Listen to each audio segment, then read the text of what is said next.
ಹಾಗಿದ್ರೆ ಇದ್ದದರಲ್ಲಿ ತೃಪ್ತಿ ಹೊಂದುವವರು ಯಾರಿರ್ತಾರೋ ಅಂತವರಿಗೆ ದೈವಾನುಗ್ರಹ ಸದಾಕಾಲ ಇರ್ತದೆ ಎಂಬುದಕ್ಕೆ ಸಾಕ್ಷಿ ನಾವೇ ಆಗಿದ್ದೇವೆ. ಸರಿ ರಮಣಿ ಪ್ರಾಣೇಶ, ಹೆಣ್ಣಾಗಿ ಹುಟ್ಟಿದ ಸಾಲದು. ಕೆಲವರೆಲ್ಲ ಅಪಪ್ರಚಾರ ಮಾಡುತ್ತಾರೆ. ಹೇಗೆ? ಹೆಣ್ಣು ಹೆಣ್ಣೆಂದೇಕೆ ಬೀಳು ಕಳೆಯವರು ಕಣ್ಣಿಗೆ ಹೀಗೆ ತಗೊಳ್ತಾ ಇದ್ದಾರೆ. ಆದ್ರೆ ಹಾಗಲ್ಲ. ಹೆಣ್ಣು ಹುಟ್ಟಿದ್ದು ಲೋಕದಲ್ಲಿ ಅವಳ ಯೋಗ್ಯತೆ ಎಷ್ಟು ಏನು ಎಂಬುದನ್ನು ತೋರಿಸಿ ಕೊಡುವುದಕ್ಕೆ ನೀನೇ ಸಾಕ್ಷಿಯಾಗಿದ್ದಿ.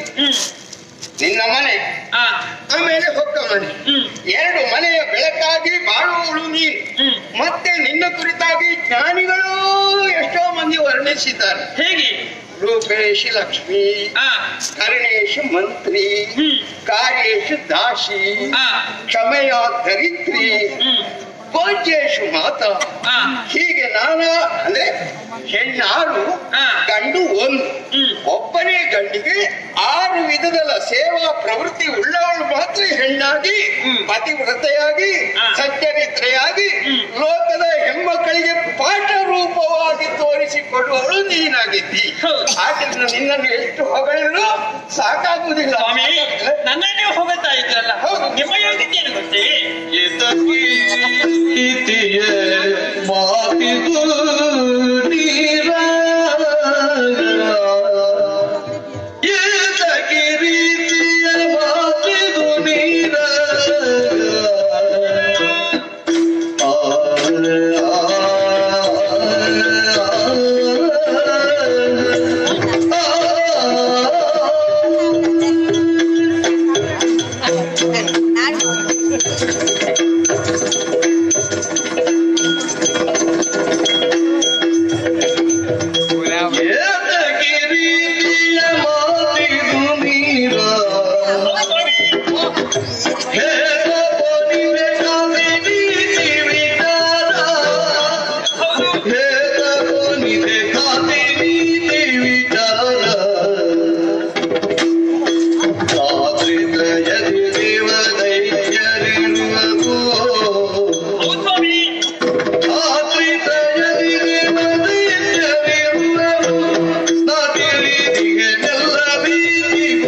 ಯಾಕೆ ಗೊತ್ತೇ?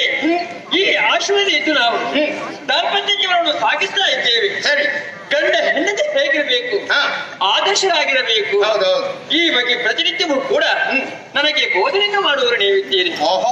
ಸತ್ಯಪತಿಯರು ಹೇಗಿರಬೇಕು, ವೈಕುಂಠ ಅಧಿಪತಿಯಾದಂತ ಲಕ್ಷ್ಮೀನಾರಾಯಣ, ಸತ್ಯಲೋಕವಾಸಿಯಾದಂತಹ ಶಾರದಾ ಬ್ರಹ್ಮ, ಕೈಲಾಸಾಧಿಪತಿಯಾದಂತಹ ಪರಮೇಶ್ವರ ಗೌರಿ ಇವರಾಗಿ ನಾವಿರ್ಬೇಕಂತ ಯೋಚನೆ ಮಾಡಿಕೊಂಡು ಅದಕ್ಕೆ ಹೇಗೆ ಎಲೆ, ಅಡಿಕೆ, ತಾಳ, ಮಸಲೆ, ಹಾಲು, ಸಕ್ಕರೆ ಸೇರಿದಾಗ ಸರಿ ಜೀವನ ನಡೆಯುವುದಕ್ಕೆ. ಹೌದು, ಗಂಡ ಹೆಂಡತಿ ಹೇಗಿರಬೇಕು, ಜೀವನ ರಥದ ಕಟ್ಟಿರುವಂತ 2 ಚಕ್ರಗಳಂತೆ.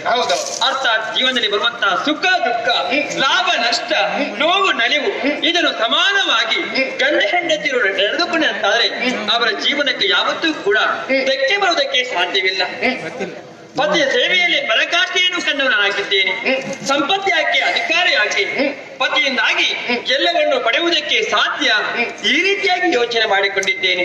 ಮದುವೆಯಾಗಿ ಅದೆಷ್ಟೋ ಕಾಲವಾಗ್ತಾ ಇದೆ ಸ್ವಾಮಿ. ನಮ್ಮ ದಾಂಪತ್ಯ ಜೀವನದಲ್ಲಿ ಇಷ್ಟರವರೆಗೆ ಕೊರತೆ ಎಂಬುದೇ ಇಲ್ಲ. ಯಾಕೆ? ನಿಮ್ಮ ಯೋಗ್ಯತೆಯನ್ನು ಅರ್ಥೈಸಿಕೊಂಡು ನಿಮ್ಮ ಪಾದ ಸೇವೆಯಿಂದಾಗಿ ಪ್ರತಿನಿತ್ಯವೂ ಕೂಡ ಆ ಸೇವೆ ಮುಖೇನವಾಗಿ ಸಂತೋಷವನ್ನು ಪಡ್ತಾ ಇದ್ದೇನೆ. ಇದರಿಂದ ಹೆಚ್ಚಿಗೆ ನನಗೆ ಏನಾದ್ರೂ ಬೇಕಾಗಿದೆ? ಇಲ್ಲ ಸ್ವಾಮಿ, ಬೇಡವೇ ಬೇಡ. ಯಾವುದೇ ಬಯಕೆಯನ್ನು ನನ್ನ ಮುಂದೆ ಇಟ್ಟವರು ನೀವಲ್ಲ, ನನಗೂ ಅಷ್ಟೇ. ಇದ್ದದಲ್ಲಿ ತೃಪ್ತಿಯನ್ನು ಪಡೆಯಬೇಕು. ಅದಕ್ಕಾಗಿಯೇ ಜ್ಞಾನಿಗಳು ಹೇಳಿದ್ದು, ಅನುಕೂಲವಾದ ರಮಣಿ ಇರಲು ಸ್ವರ್ಗಕ್ಕೆ ಕಿಚ್ಚ ಚಂದ. ಹೌದು, ಮತ್ತೆ ಸ್ವರ್ಗ ಸುಖ ಯಾವುದನ್ನು ಬೇಕು? ನಮ್ಮ ಅನುಕೂಲಕ್ಕಾಗಿ ನೀನಿರುವಾಗ ಯಾವ ಕೊರತೆಯನ್ನು ಈಗ ಈವರೆಗೆ ನಾನು ಕಂಡವನಲ್ಲ. ಸ್ವಾಮಿ, ಯಾವ ಬಯಕೆಯೂ ನನಗಿಲ್ಲ. ನನಗಿರುವುದು ಯಾವುದು? ನಿಮ್ಮ ಸೇವೆ ಮಾಡಬೇಕು, ಮುತ್ತೈದೆಯಾಗಿ ಸಾಯಬೇಕು. ಪ್ರತಿ ಹೆಣ್ಣು ಕೂಡ ಬಯಸುವುದಷ್ಟೇ. ಗಂಡನಿರುವಾಗೆ ತನ್ನ ಪ್ರಾಣ ಹೋಗ್ಬೇಕು. ಪ್ರತಿನಿತ್ಯವೂ ಕೂಡ ದೇವರಲ್ಲಿ ಪೂಜಿಸ್ತಾರಂತೆ. ಪತಿವ್ರತೆಯಾಗಿ ನಾನು ಸಾಯಬೇಕೆಂಬಂತ ಯೋಚನೆ ಪ್ರತಿ ಹೆಣ್ಣಿಗೆ ಇರ್ತದೆ ಸ್ವಾಮಿ. ಅದೇ ರೀತಿಯಾಗಿ ಪ್ರತಿನಿತ್ಯವೂ ಕೂಡ ದೇವರಲ್ಲಿ ಪ್ರಾರ್ಥಿಸುವುದು ಒಂದೇ. ಪತಿವ್ರತೆಯಾಗಿ ಮುತ್ತೈದೆಯಾಗಿ ನಾನು ಸತ್ಯ ಅಂತಾದ್ರೆ ಖಂಡಿತವಾಗಿ ಸ್ವರ್ಗವನ್ನು ಸಿಗುವುದಕ್ಕೆ ಸಾಧ್ಯ ಉಂಟು. ಮನೋಮಯಿ ಸ್ವಾಮಿ, ಯಾರ ಹೃದಯದಲ್ಲಿ ಏನು ಮೂಡಿ ಬರ್ತದೋ ಅದರಂತೆ ನಡೆಯುವುದೇ ಧರ್ಮ ಆಗಿದೆ. ಖಂಡಿತ ಆ ಧರ್ಮದಲ್ಲಿ ಏರುಪೇರು ಆಗದಂತೆ ನುಡಿಯುವುದು ಸತ್ಯ ಆಗಿದೆ. ಸರಿ, ನುಡಿಯುವಾಗ ಸತ್ಯ, ನಡೆಯುವಾಗ ಧರ್ಮ. ನಮ್ಮ ನಿಯತ್ತನ್ನು ಯಾವಾಗಲೂ ಕಳ್ಕೊಳ್ಬಾರ್ದು. ಸರಿ, ಯಾವಾಗಲೂ ಯಥಾ ಸಾಧ್ಯ ನಾವು ದೇವರನ್ನು ಅರ್ಚಿಸುವುದನ್ನು ಯಾವಾಗಲೂ ತಪ್ಪಿಸಬಾರ್ದು. ಆ ದೇವರ ಪೂಜೆ ಆಗ್ಬೇಕಲ್ಲ. ಹಾಗೆ ಕುಶ ಇದೆ.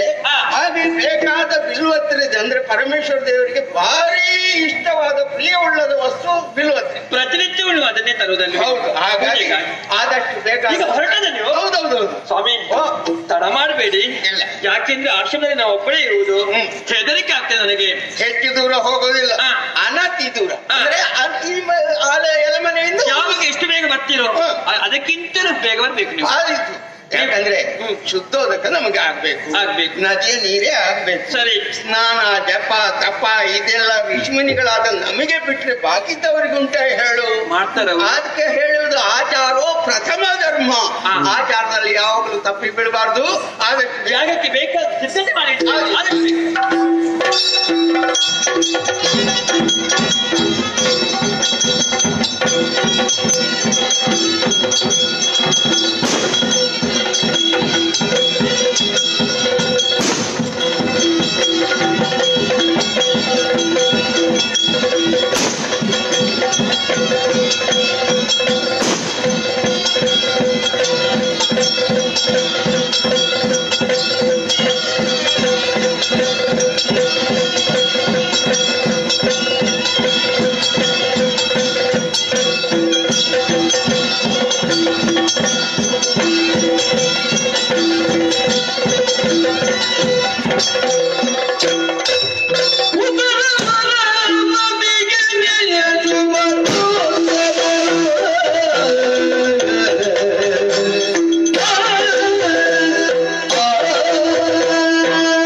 ಮುತ್ತೈದೆ ಹಣೆಯದ ಲೆಕ್ಕದ ಹಾಗೆ ನಮ್ಮ ಈ ಗಂಧರ್ವ ಲೋಕ ಮೆರೆಯುತ್ತಾ ಇದೆ.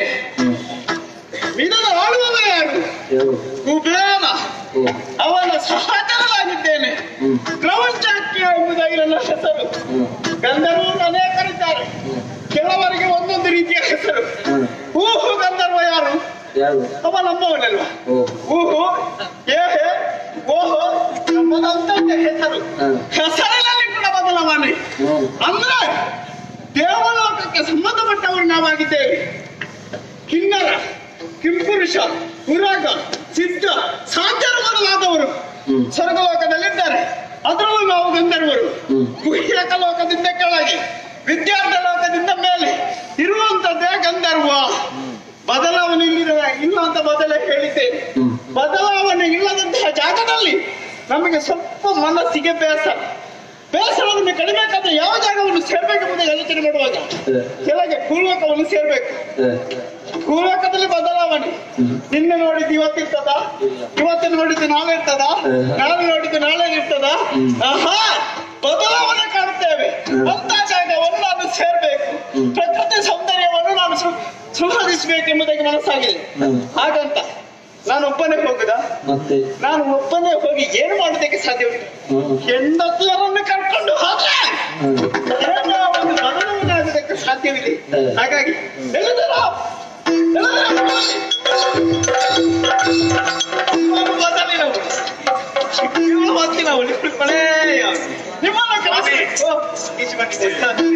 ನಿಮ್ಮನ್ನ ಕರೆಸಿದಕ್ಕೆ ಕಾರಣವಿದೆ. ಏನು ಕಾರಣ?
ಕರೆಯುವುದಕ್ಕೆ ನಿಮ್ಮನ್ನು ಬಲವಾದ ಕಾರಣ ಉಂಟು. ಯಾವತ್ತು ನಿಮ್ಮಲ್ಲಿ ಹೇಳುವುದು ಸಮಯ ಇಲ್ಲ ನನಗೆ. ಯಾಕಂದ್ರೆ ರಾಜಕೀಯ ವಿಷಯ. ಕುಬೇರನಿಗೆ ಬೇಕಾದದನ್ನು ಒದಗಿಸಿಕೊಡೋದು ಪ್ರಪಂಚಾಖ್ಯ ಕರ್ತವ್ಯವಾಗಿದೆ. ಹಾಗಂತ ನಿಮ್ಮ ಮುಖವನ್ನು ನೋಡುದು ಯಾವಾಗ ಬೇಸರದಿಂದ ಇರ್ತೀರಿ. ಗಂಡ ಬರ್ತಾನೆ, ಹಾಗೆ ಹೋಗ್ತಾನೆ, ಯಾರು ಹೆಚ್ಚಿಗೆ ಮಾತಾಡುದಿಲ್ಲ. ಹಾಗಾದ್ರೆ ಆಲೋಚನೆ ಮಾಡಿದೆ, ಹೆಂಡತಿಯರಿಗೆ ಬೇಕಾದದನ್ನು ಕೊಡುವುದು ಗಂಡನ ಕರ್ತವ್ಯ. ವರುಷದಲ್ಲಿ ಒಂದು ಸಮಯ ಆದ್ರೂ ಕೂಡ ಹೆಂಡತಿಯ ಜೊತೆ ಕಳಿಬೇಕೆಂಬುದಾಗಿ ಹೇಳಿದ್ದಾನೆ. ಅದೇ ರೀತಿ ನಿಮ್ಮ ಜೊತೆಗೆ ಕಳಿಬೇಕೆಂಬುದಾಗಿ ಮನ ಮಾಡಿದ್ದೇನೆ. ಒಂದು ತಿರುಗಾಟ ಅಂತ ಹೇಳಿದ್ರೆ ಸಾಕು. ನಾನು ಬರ್ತೇನೆ ಹೇಳುವವರು ನೀವು. ಹಾಗಂತ ಇಲ್ಲಿ ಏನು ತಿರುಗಾಡುವುದಕ್ಕಿದೆ? ಇಲ್ಲಿ ತಿರುಗಾಡುವುದಲ್ಲ, ಭೂಲೋಕದಲ್ಲಿ ತಿಳಿಬೇಕು. ಸುಮಾರು ಪರ್ವತದ ತಪ್ಪಲ ಪ್ರದೇಶದಲ್ಲಿ ನದಿಯೊಂದು ಶಾಂತವಾಗಿ ಹರಿಯುತ್ತಾ ಇದೆ. ಆ ಜಾಗವನ್ನು ಸೇರಿಕೊಂಡು ಬೇಕಾದಂತಹ ಜಲಕ್ರೀಡೆಯನ್ನು ಆಡಬೇಕೆಂಬುದಾಗಿ ನಾನು ಮನಸ್ಸು ಮಾಡಿದ್ದೇನೆ. ನಿಮ್ಮ ಅಭಿಪ್ರಾಯ ಹೇಳುವಿರ?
ಕುತೂಹಲಿಗರಾಗಿ ನಾವೆಲ್ಲರೂ ಜೊತೆಗೂಡಿ ಬಂದೆವು.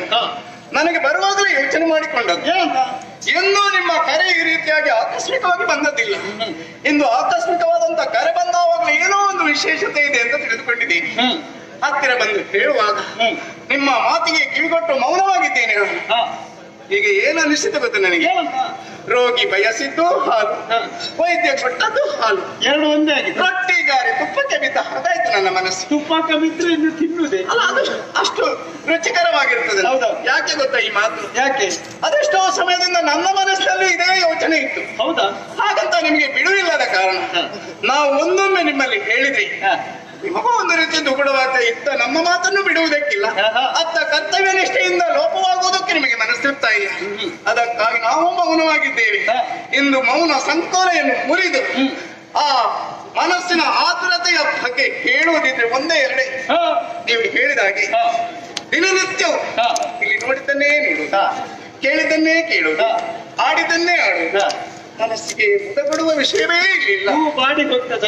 ಸಾಧ್ಯವೇ ಇಲ್ಲ. ಹಿಂದೆ ಹೇಗಿತ್ತು ಹಾಗೆ ಇರ್ತದೆ, ಈಗ ಹಾಗೆ, ನಾಳೆ ಹಾಗೆ. ವ್ಯತ್ಯಾಸವೇ ಭೂಲೋಕದಲ್ಲಿ ಆದ್ರ ಅದು ಬೇರೆ. ಧರ್ಮ ಕರ್ಮ ಸಮನ್ವಯವಾದಂತಹ ಭೂಲೋಕಕ್ಕೆ ಹೋಗೋಣ ಅಂತಾವಾಗ ನನಗೆ ಯೋಚನೆ ಆಗುತ್ತೆ. ಜನರೆಲ್ಲ ಕೇಳುವುದು ಕೇಳಿದ್ದೀನಿ. ನಮ್ಮ ಹೇಗೆ ಹೋದವರೆಲ್ಲ ಅಲ್ಲಿ ಆಡಿಕೊಂಡು ಬರುವ ಮಾತಿಷ್ಟೇ. ನಿತ್ಯ ನೂತನವಾದಂತಹ ಭೂಲೋಕವನ್ನು ನೋಡುವುದಕ್ಕೆ ಒಂದು ಮನಸ್ಸಿಗೆ ಸಂತೋಷ. ಈ ಕ್ಷಣದಲ್ಲಿ ಇರುವಂತಹ ವಾತಾವರಣ ಮುಂದೆ ಇರುವುದಿಲ್ಲ, ಮುಂದೆ ಇರುವಂತಹ ದೃಶ್ಯ ಇನ್ನೊಂದು ಕಡೆ ಇರುವುದಿಲ್ಲ. ಆ ಕ್ಷಣ ಕ್ಷಣಕ್ಕೂ ಬದಲಾವಣೆಯನ್ನು ಹೊಂದಿರುವ ಆ ಭೂಲೋಕವನ್ನು ನೋಡುವ ಕುತೂಹಲ ನನಗಿದೆ. ಹಾಗೆ ಪ್ರಶಾಂತವಾದಂತಹ ನದಿಯನ್ನು ನೀವು ಸೂಚಿಸಿದ್ರಲ್ಲ, ಇನ್ನೂ ಕುತೂಹಲ ಕೇಳಿತ್ತು ನನಗೆ. ಇಲ್ಲಿ ಏನಿದೆ ನಮಗೆ ಜಲಕಿಳಿ ಆಡುವುದಕ್ಕೂ ಮನಸ್ಸು ಬಂದಂತೆ ಆಡುವುದಕ್ಕೆ ಒಪ್ಪಿದ್ದಾಗ್ತದ ಅಲ್ಲ? ಅವರದ್ದು ನೀವು ಅಭಿಪ್ರಾಯ ನನ್ನ ಮನಸ್ಸು ಒಪ್ಪಿಗೆ ಉಂಟು ನನಗೆ. ಈಗ ಅವರನ್ನೇ ಕೇಳಿ ಅವರ ಜಲಕ್ರೀಡೆ ಮಾತ್ರವ ಜಲದಲ್ಲಿ ಕ್ರೀಡೆಯ ಮಾಡಿ, ಹೌದು ಜಲದಲ್ಲಿ ಕ್ರೀಡೆಯ ಮಾಡಿ ಗಿರಿಗಳು ಒಳಗೆಲ್ಲವ ನೋಡಿ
ಜಲಕ್ರೀಡೆಗೆ ಮಾತ್ರ ಹೋಗುವುದಾ?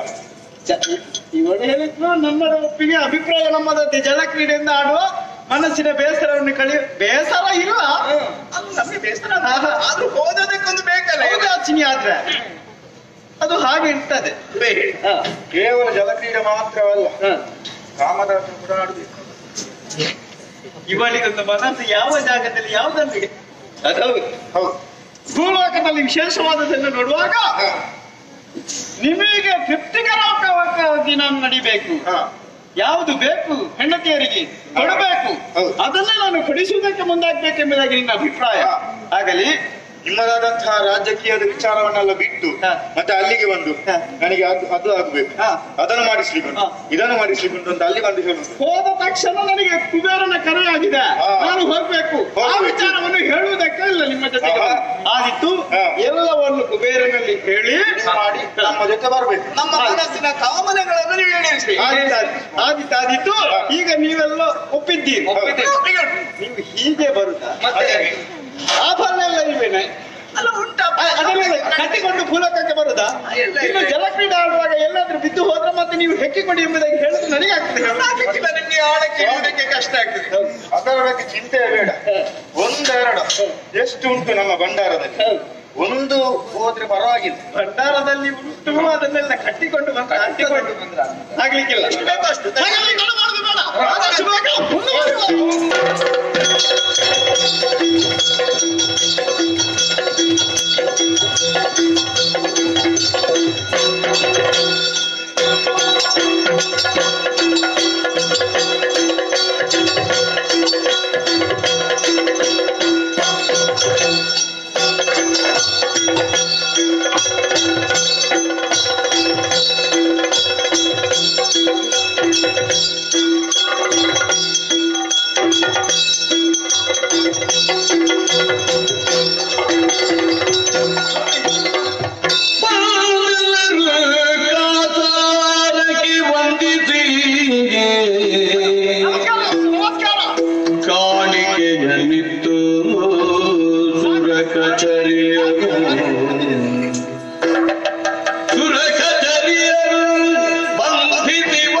ಆಕಾಶದಲ್ಲಿ ಹಾರುವಂತ ಹಕ್ಕಿಯ ಹಾಗೆ ಅದಷ್ಟು ವೇಗವಾಗಿ ಈ ಭೂಲೋಕವನ್ನು ಸೇರಿದ್ದೇವೆ.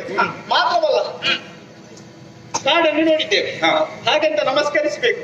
ಪ್ರಕೃತಿ ದೇವತೆ, ಹಾಗಾಗಿ ಎಲ್ಲರೂ ವಂದಿಸುವ ಕಾಣಿಕೆಯನ್ನು ಇಡಬೇಕು. ಯಾಕಂದ್ರೆ ನಾವು ಜೀವಿಗಿಳಿತೇವೆ, ನಮಗೆ ಏನು ಆಪತ್ತಾಗಬಾರ್ದು ಎಂಬುದಾಗಿ ದೇವರಲ್ಲಿ ಬೇಡಬೇಕು. ರಕ್ಷಣೆ ಇರಬೇಕು. ನಮಗೆ ಅಂತದ್ದು ಆಗುವುದಕ್ಕೆ ಇಲ್ಲ, ನಾವು ಅಂತವರು ದಿವ್ಯ ಪುರುಷರು. ಆದ್ರೂ ಕೂಡ ಭೂಲೋಕದ ಕ್ರಮ ಎಂಬುದಾಗಿದೆ. ದೇವಲೋಕದವರಾದ್ರೂ ಕೂಡ ಭೂಲೋಕಕ್ಕೆ ಇಳಿದ್ರೆ ಬೆವರು ಇಳಿತದೆ ಎಂಬುದಾಗಿ ಹೇಳಿದ್ದಾರೆ. ಹಾಗಾಗಿ ಮತ್ತೆ ಆಭರಣ ಇಲ್ಲ, ದಡದಲ್ಲಿ ಎಲ್ಲ ಬಿಚ್ಚಿ, ಆದಿ ಸೀರೆ ಬಿಚ್ಚಿ. ಆಗಲ್ಲ, ಸೀರೆಗೆ ಇಳಿಯುವಾಗ ಯಾವ ವಸ್ತ್ರ ಬೇಕು ಅದನ್ನು ಧರಿಸಿ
ದೇವತೆಗಳ ಸುತ ತಾರಿದರು ಮೇಲ್ಭಾಗಕ ಗಂಧರ್ವರ ಬಲೆಯರು ತೀರಿಸುತ್ತ ಪತಿಯೊಡನೆ ಕೇಳಿಯ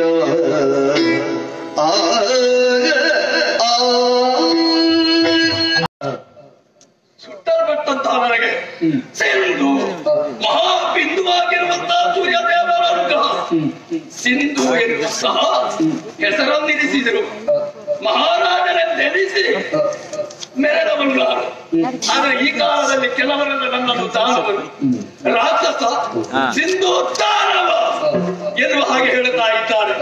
ಇಲ್ಲಿ ಅವರ ಅಭಿಪ್ರಾಯವೋ ಅಲ್ಲ ಅವರ ಹೊಗಳಿಕೆ ನನಗೆ ಮಾನ್ಯವಾದದ್ದು ಎಂಬುದಾಗಿ ತಿಳಿದುಕೊಂಡೆ.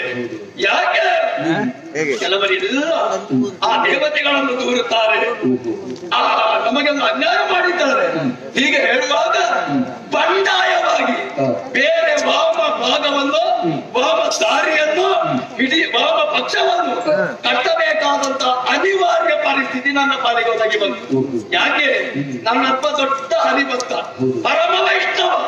ಆದ್ರೆ ಅಂತಹ ಹರಿಭಕ್ತರಿಗೆ ಅಲ್ಲ, ಇಂತಹ ಆರ್ತರಿಗೆ ಆ ಶ್ರೀಹರಿಯಿಂದ ಅಲ್ಲ, ಶ್ರೀಹರಿಯ ಅನುಗ್ರಹಕ್ಕೆ ಪಾತ್ರರಾಗಿರುವಂತಹ ದೇವತೆಗಳಿಂದ ತೊಂದರೆ ಆಗುತ್ತದೆ ಎನ್ನುವ ವಿಚಾರವನ್ನು ಅರ್ಥವಿಸಿಕೊಂಡಾಗ ನನ್ನ ಅಪ್ಪನ ದಾರಿ ನನಗೆ ಮಾನ್ಯವಾದುದಲ್ಲ, ಅದು ಸರಿಯಾದುದಲ್ಲ ಎಂಬುದನ್ನು ತಿಳಿದುಕೊಂಡಿರುವಂತಹ ನಾನು ರಾಕ್ಷಸರಾದರೆ ರಾಕ್ಷಸರ ದಾರಿ, ದಾನವರಾದರೆ ದಾನವರ ದಾರಿ, ಮಾನವರ ದಾರಿಯನ್ನು ಬಿಡುವವನು ನಾನಲ್ಲ. ಹಾಗೆಂತ ಎಲ್ಲವರ ದಾರಿಯೇ ನನಗೆ ಸರಿಯಾ ಅಂತ ಕಾಣುವುದಿಲ್ಲ. ಅದಕ್ಕೆ ಬೇಕಾಗಿ ಈಗ ಸಿಂಧು ದಾನವನೆಂದೋ ರಾಕ್ಷಸನೆಂದೋ ಪ್ರಪಂಚ ನನ್ನನ್ನು ಗುರುತಿಸುತ್ತಾ ಇದೆ.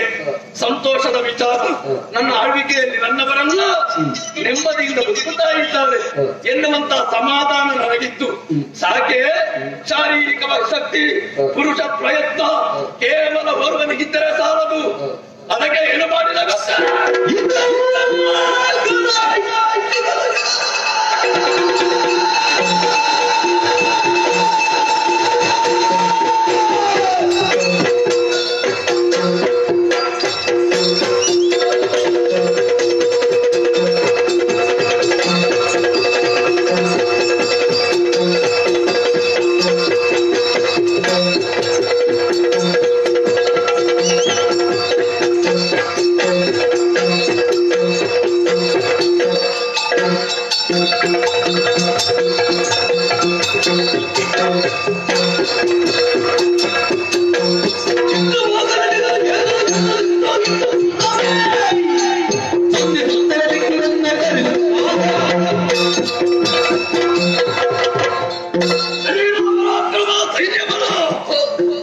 ಬುದ್ಧಿಶಕ್ತಿ ಇಷ್ಟಿದ್ದರೆ ಸಾಕೆ. ಅದಕ್ಕೆ ಹೇಳಿದ್ದಾರೆ ನಮ್ಮವರೆಲ್ಲ, ಆವ ಬಲವಿದ್ದ ದೈವ ಬಲವಿಲ್ಲ ದೊಡ್ಡ ಸಾಕಾಗುವುದಿಲ್ಲ. ದೇವರ ಬಲ ಅದಿದ್ದರೆ ಪ್ರಪಂಚದಲ್ಲಿ ಯಾವುದನ್ನು ಸಂಪಾದಿಸಿಕೊಳ್ಳುವುದಕ್ಕಾಗುತ್ತದೆ ಎಂಬುದನ್ನು ತಿಳಿದುಕೊಂಡಿರುವಂತಹ ನಾನು ಕಾರಣವನ್ನು ಸೇರಿದೆ. ಪರಾಕ್ರಮದ ಪರದೈವ ಪ್ರಭು ಪರಮೇಶ್ವರನ್ನು ಕುರಿತಾಗಿ ತಪಸ್ಸನ್ನು ಆಚರಿಸಿದೆ. ಒಲಿದು ಬಂದಿರುವಂತಹ ದೇವರು ನನ್ನಯ್ಯ ಏನು ಬೇಕು ಮಗನೇ ಅಂತ ಕೇಳಿಕೊಂಡಾಗ ಮರಣ ಇಲ್ಲದೆ ಇರುವಂತಹ ಬಲವನ್ನು ಅನುಗ್ರಹಿಸುತ್ತಂತೆ ಹೀಗೆ ಬೇಡಿಕೊಂಡೆ. ನನ್ನಪ್ಪ ಹೇಳಿಕೊಂಡೆ ಆಗುದಿಲ್ಲ, ಸಿದ್ಧವಂತೊಮ್ಮೆ. ಆದ್ರೆ ಒಂದು ಮರಣವನ್ನು ತಪ್ಪಿಸುವಂತ ಒಂದು ದಾರಿಯನ್ನು ಹೇಳಿಕೊಂಡಿದ್ದಾರೆ. ಗಜದ ಮುಖ ಹೊಂದಿದಂತ, ಗಜದ ಮುಖ ಉಳ್ಳಂತ ವ್ಯಕ್ತಿಯಿಂದ ನಿನಗೆ ಮರಣ ಬರುವುದಿದ್ದರೆ ಅಂತಹ ವ್ಯಕ್ತಿಯಿಂದ ಮಾತ್ರ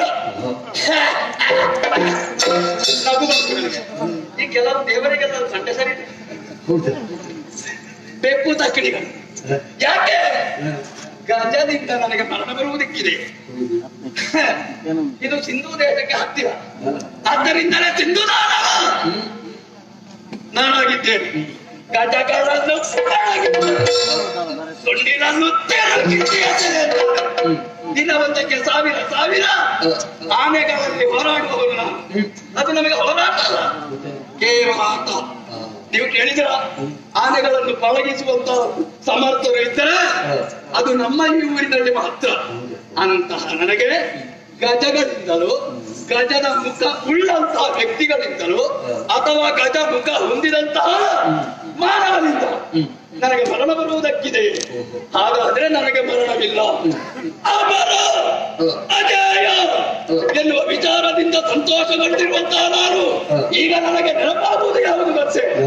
ನಮ್ಮ ಅವರಿಗೆ ಆ ರಾಕ್ಷಸನಿಗೆ ಅನ್ಯಾಯವನ್ನು ಎಸಗಿದಂತ ದೇವತೆಗಳ ಮೇಲೆ ಪ್ರತೀಕಾರವನ್ನು ತೀರಿಸಿಕೊಳ್ಳುವುದಕ್ಕೆ ಇದು ಸರಿಯಾದ ಸಂದರ್ಭ ಎಂಬುದನ್ನು ಅರ್ಥವಿಸಿಕೊಂಡಿದ್ದೇನೆ. ಆದ್ದರಿಂದ ನಾನೊಬ್ಬರೇ ಹೋಗುವುದಲ್ಲ, ಇದ್ದಾಗ ನನ್ನ ಮಂತ್ರಿಗಳು ಸೇನಾಧಿಪತಿಗಳು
ಪದ್ಮಗಳಿಗೆ ಬುಡಮಟ್ಟಿದ್ದಾರೆ. ಶುಭವಾಗಲಿ. ದೀರ್ಘವಾದಂತಹ ಬಿರಿಯುವ ನಮ್ಮವರು ಈ ಕಾಲ ಬರಲು ಎಂಬಂತಹ ಸಂದೇಶ ಯಾಕೆ ಏನು ಹೇಗೆ ಎಂಬುದಾಗಿ ಗೊತ್ತಾಗಲಿಲ್ಲ. ಹೇಳಿದ್ದಾರೆ ಶಿವಭಾಗಲಯ ಮಾಡಿಕೊಳ್ಳುತ್ತೆ.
ಕೇಳಿದಾಕ್ಷಣ ಮನಸ್ಸಿಗಾಗುವಷ್ಟು ಆನಂದ ಅಷ್ಟಿಷ್ಟಲ್ಲ, ಮುಖದಲ್ಲಿರುವಂತಹ ಕಣ್ಣುಗಳಂತೆ, ಶರೀರದಲ್ಲಿರುವಂತಹ ರಕ್ತಗಳಂತೆ, ಭುಜಗಳಂತೆ ಕಾರ್ಯ ನಿರ್ವಹಿಸುತ್ತವರು ನೀವು.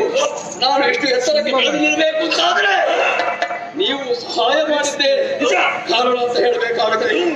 ನಿಮಗೆಲ್ಲ ಅನ್ಯಾಯ ಅಧರ್ಮ ಎಸಗಿರುವಂತಹ ಅವರ ಹೆಸರೆತ್ತುವಾಗ ನಿಮಗೆ ಸಿಟ್ಟು ನೆತ್ತಿಗೇರುತ್ತಾ ಇವೆ. ಹಾಗಾದ್ರೆ ಅವರು ಕಂಡರುಂತಾದ್ರೆ ನೋಡಿದಿರುವಂತಾದ್ರೆ ಏನಾದೀತು ಹೇಳುವುದಕ್ಕೆ ಅರ್ಥ.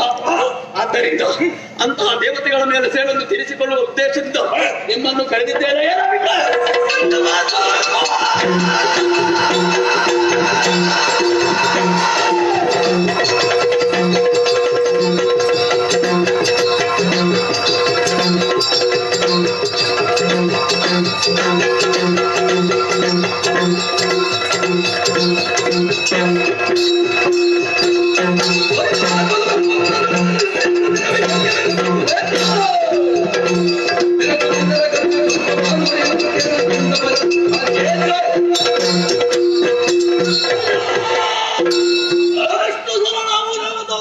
ಮಾಡಿದರೂ ಕೂಡ ವಿಜಯ ನಮ್ಮ ಪಾಲುತ್ತಾಗಿದೆ.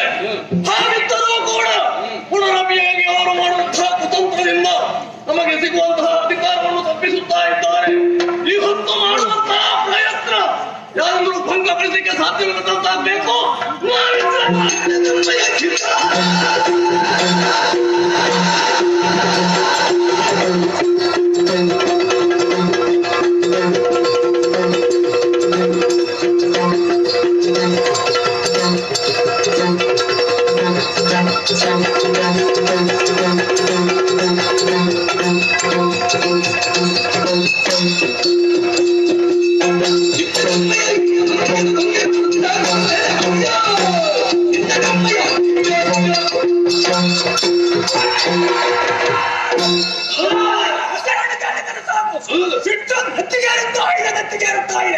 ಈ ಹಿಂದೆ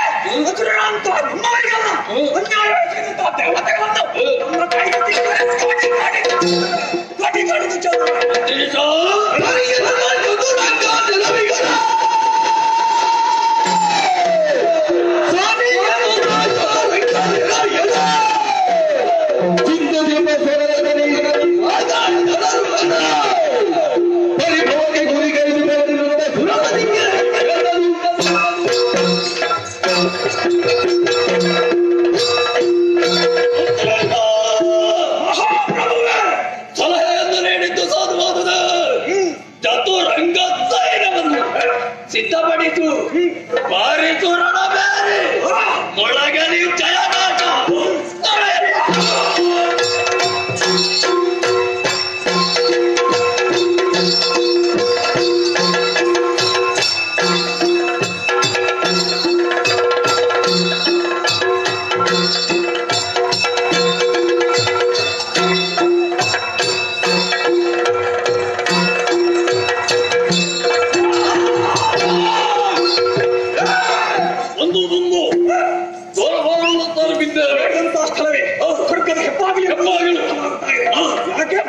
ಕಾಣಿಸುತ್ತಾ ಇದೆ. ಬರೆದು ಹಾಕಿದ್ದಾರಲ್ಲ ಒಳಗೆ ಪ್ರವೇಶ ಇಲ್ಲ. ಹಾಗಾದ್ರೆ ಕಾರಲ್ಲಿ ಯಾರು ಇದ್ದಿದ್ದವರು. ಆದ್ದರಿಂದ ನಾವು ಮಾತ್ರ ಒಂದು ಒಳಗೆ ಜನರು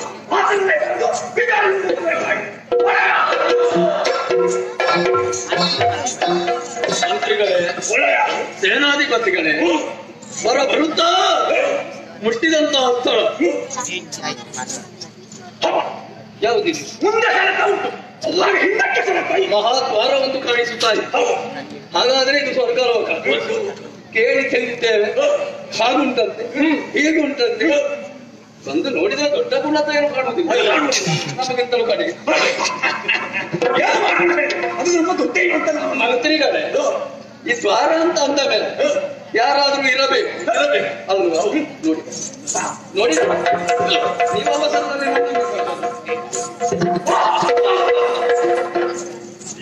ಒಂದು ಮೂರ್ತಿ ಈ ದೇವರಿಗೆ ತಲೆ ಕಟ್ಟಿರಿ ಅಲ್ಲ. ಈ ವಿಚಾರ ಕೊನೆಯಲ್ಲಿ ಹೇಳ್ತಾರೆ ಮಹಾಪ್ರಭುಗಳೇ. ನಾವು ಪರೀಕ್ಷಿಸಿದವಾಗ ಒಂದು ವಿಚಿತ್ರ ಗೋಚರಿಸುತ್ತಾ ಇದೆ. ಈ ದೇವೇಂದ್ರಿಗೆ ತಲೆ ಕೆಟ್ಟಿದಂತ ನನಗೀಗ ಅರ್ಥವಾಗುತ್ತಾ ಉಂಟು. ಒಂದು ಗುಂಪೆಯಲ್ಲಿ ನಿಲ್ಲಿಸಿ ಹೋಗಿದ್ದಾನೆ ಇವ. ಮತ್ತೆ ಕೇವಲ ಒಂದು ಗೊಂಬೆ, ಬೆದರು ಗೊಂಬೆ. ನಮ್ಮ ಭೂಲೋಕದಲ್ಲಿ ಅದು ಸಂಭಾವನೆ ಕೊಡಬೇಕು, ನಾನಾ ರೀತಿಯ ವಿಧಾನವನ್ನು ಕಂಡು ಹುಡುಕಿದ್ದ. ಇಲ್ಲಿಯೂ ಈಗ ಅಲ್ಲಿ ಅದು ನಡೀತಾ ಉಂಟಲ್ಲ. ನೀವು ಸರಿಯಾಗಿ ಪರೀಕ್ಷಿಸಿದ ಗೊಂಬೆ ಹೌದು ಅದನ್ನು ತುಂಡರಿಸಿ ಅದು ಬೇಡ. ಹೋಗುವಲ್ಲಿ ಗೊಂಬೆ ಇರುವ ನಮ್ಮ ದಾರಿಗೆ ಅಡ್ಡ ಯಾವುದು ಬರ್ತದೆ ಅದನ್ನು ಕಚ್ಚಾಯಿಸಿ ನಾವು ಹೋಗುದು ನಮ್ಮ ಧರ್ಮ. ಅದನ್ನು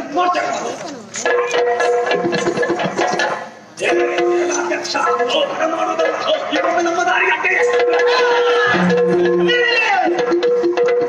ಏನು ಕೇಳುವವರು ಜೀವ ಇದ್ದಲ್ಲಿ ನಮ್ಮಿಂದ ಮೇಲೆ ದನದ ಹೊಟ್ಟಿಗೆ ನಿಂತ ಚಾಲನೆ ಹೌದೇನು? ಅದು ನಿಮ್ಮ ಊರಲ್ಲಿ ಬೊಂಬೆ, ನಿಮ್ಮ ಊರಲ್ಲಿ ಬೊಂಬೆ ಇರ್ಬೋದು. ಇದು ಇಲ್ಲಿ ನಾವು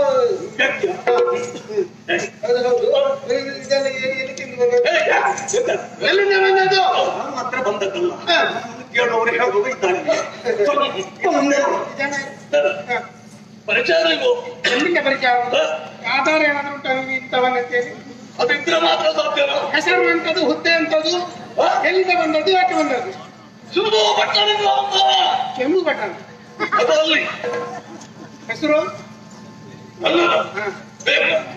ಹೆಸರು ಬೇಡ, ಏನು ಕೇಳಿದ್ರೆ ಸಾಕು. ಇದು ಕೇಳ್ತದೆ ಬೊಕ್ಕಾಸುರ. ನನ್ನ ಹೆಸರು ಅದರಿಗೆ ಧೂಮ್ರಾಕ್ಷ. ಧೂಮ್ರಾಕ್ಷ ಅಲ್ಲಿ ಎಂತದ್ದು? ಎಂತದಲ್ಲಿ ಅಲ್ಲಿ ಮಂತ್ರೀಶನಾಗಿದ್ದೇನೆ. ಏನು ಅವ್ರು ಮಾತ್ರ ಬಂದದ್ದಲ್ಲ, ನಮ್ಮ ಜೊತೆಯಲ್ಲಿದ್ದಾರೆ. ನಮ್ಮನ್ನು ಕೇಳು, ಮುಂದೆ ನೋಡು. ಅವರಿಗೆ ಧೈರ್ಯ ನನ್ನ ಹತ್ರ ಬರ್ಲಿಕ್ಕೆ. ಮಂತ್ರೀಶ ಈ ಭಾಷೆ ಇಲ್ಲದೆ ಇದ್ರಲ್ಲ ಹತ್ರ ನಾನು ಮಾತಾಡುವ ಕ್ರಮ ಇದು. ಇದನ್ನು ನೀನೇ ಸುಧಾರಿಸಿಬಿಡು. ಹೌದು, ಇಷ್ಟರಲ್ಲೇ ಗೊತ್ತಾಯ್ತು ನಿಮ್ಮ ನಾಯಕರಿಗೆ ನನ್ನ ಹತ್ರ ಮಾತಾಡುವ ಯೋಗ್ಯತೆ ಇಲ್ಲ. ದೇವರಾಣಿಗೆ ಹೋಗು, ಇಂಥದ್ರಲ್ಲಿ ಮಾತಾಡುವ ಪ್ರಯೋಜನ. ಎಂತವರೆಲ್ಲ ಕಟ್ಟಿಕೊಂಡು ನೀವು ಇಲ್ಲಿ ಬಂದಿದ್ದೀರಲ್ಲ, ಎಲ್ಲಿಂದ ಬಂದದಂತ ಕೇಳಿದಾಗ ನಮ್ಮ ಒಡೆಯಲ್ಲಿ ಮಾತಾಡಬೇಕಾದ್ರೆ ನಿನ್ಗೆ ಯೋಗ್ಯತೆ ಉಂಟಂತ ಅವರು ಅರ್ಥ ಮಾಡಿಕೊಂಡಿದ್ದಾರೆ. ಒಡೆಯಲ್ಲಿ ಮಾತಾಡುವಾಗ ನಮಗೊಂದು ಸಮಾನಕ್ಕಂತ ನಮ್ಮಲ್ಲಿ ಉಂಟು. ಆ ಸಮಾನತೆ ನಿನ್ನಲ್ಲಿ ಕಾಣಲಿಲ್ಲ, ಅದಕ್ಕಾಗಿ ಅವರು ಮಾತಾಡ್ಲಿಕ್ಕೆ ಬರಲಿಲ್ಲ. ಹೊಟ್ಟೆ ಬದಿಯಲ್ಲಿ ಯಾರಂತ ಹೊಂದಬೇಕಲ್ವ? ಯಾರದ್ದು? ನಮ್ಮ ಒಡೆಯನ ಹೆಸರು ಸಿಂಧು ದಾನವ. ಸಿಂಧು ದಾನವ. ಇಲ್ಲಿಗೆ ಬಂದದಲ್ಲಿ ನಿಮ್ಗೆ ಅಂತ ಬರಗಾಲ ಬಂದಿದೆ. ಎಂತದ್ದು ಬರಗಾಲ ಬಂದ್ರೆ ಈ ರೀತಿಯಲ್ಲಿ ನಾವು ಇಲ್ಲಿಗೆ ಬರ್ತೇವೆ. ಬರುವುದಕ್ಕೆ ಕಾರಣ ಉಂಟು. ನಿನ್ನ ಅಪ್ಪ ಒಳಗಿದ್ದಾನ. ಅವರನ್ನೆಲ್ಲ ಕಡಿಬೇಡಿ ಇಷ್ಟು. ಎಂತದ್ದು? ನಿನ್ನ ಅಪ್ಪ ಒಳಗಿದ್ದ, ನಿನ್ನ ಅನ್ನ ಕೊಟ್ಟವ, ಅನ್ನದಾತ. ನಿನ್ನ ಉಚಿತದ್ದು ಇದ್ದ ಹೇಳ್ಬೇಕು. ಅಧಿಕಾರ ಆದಷ್ಟು ಬೇಗ ನಿಮಗೆ ಬಿಟ್ಟು ಹೊಡಬೇಕು.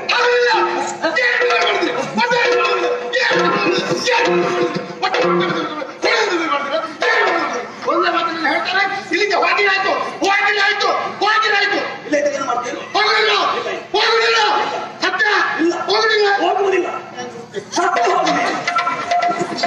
ಅಂತೂ ಒಂದು ಹೋಯ್ತು ಅಲ್ವಾ?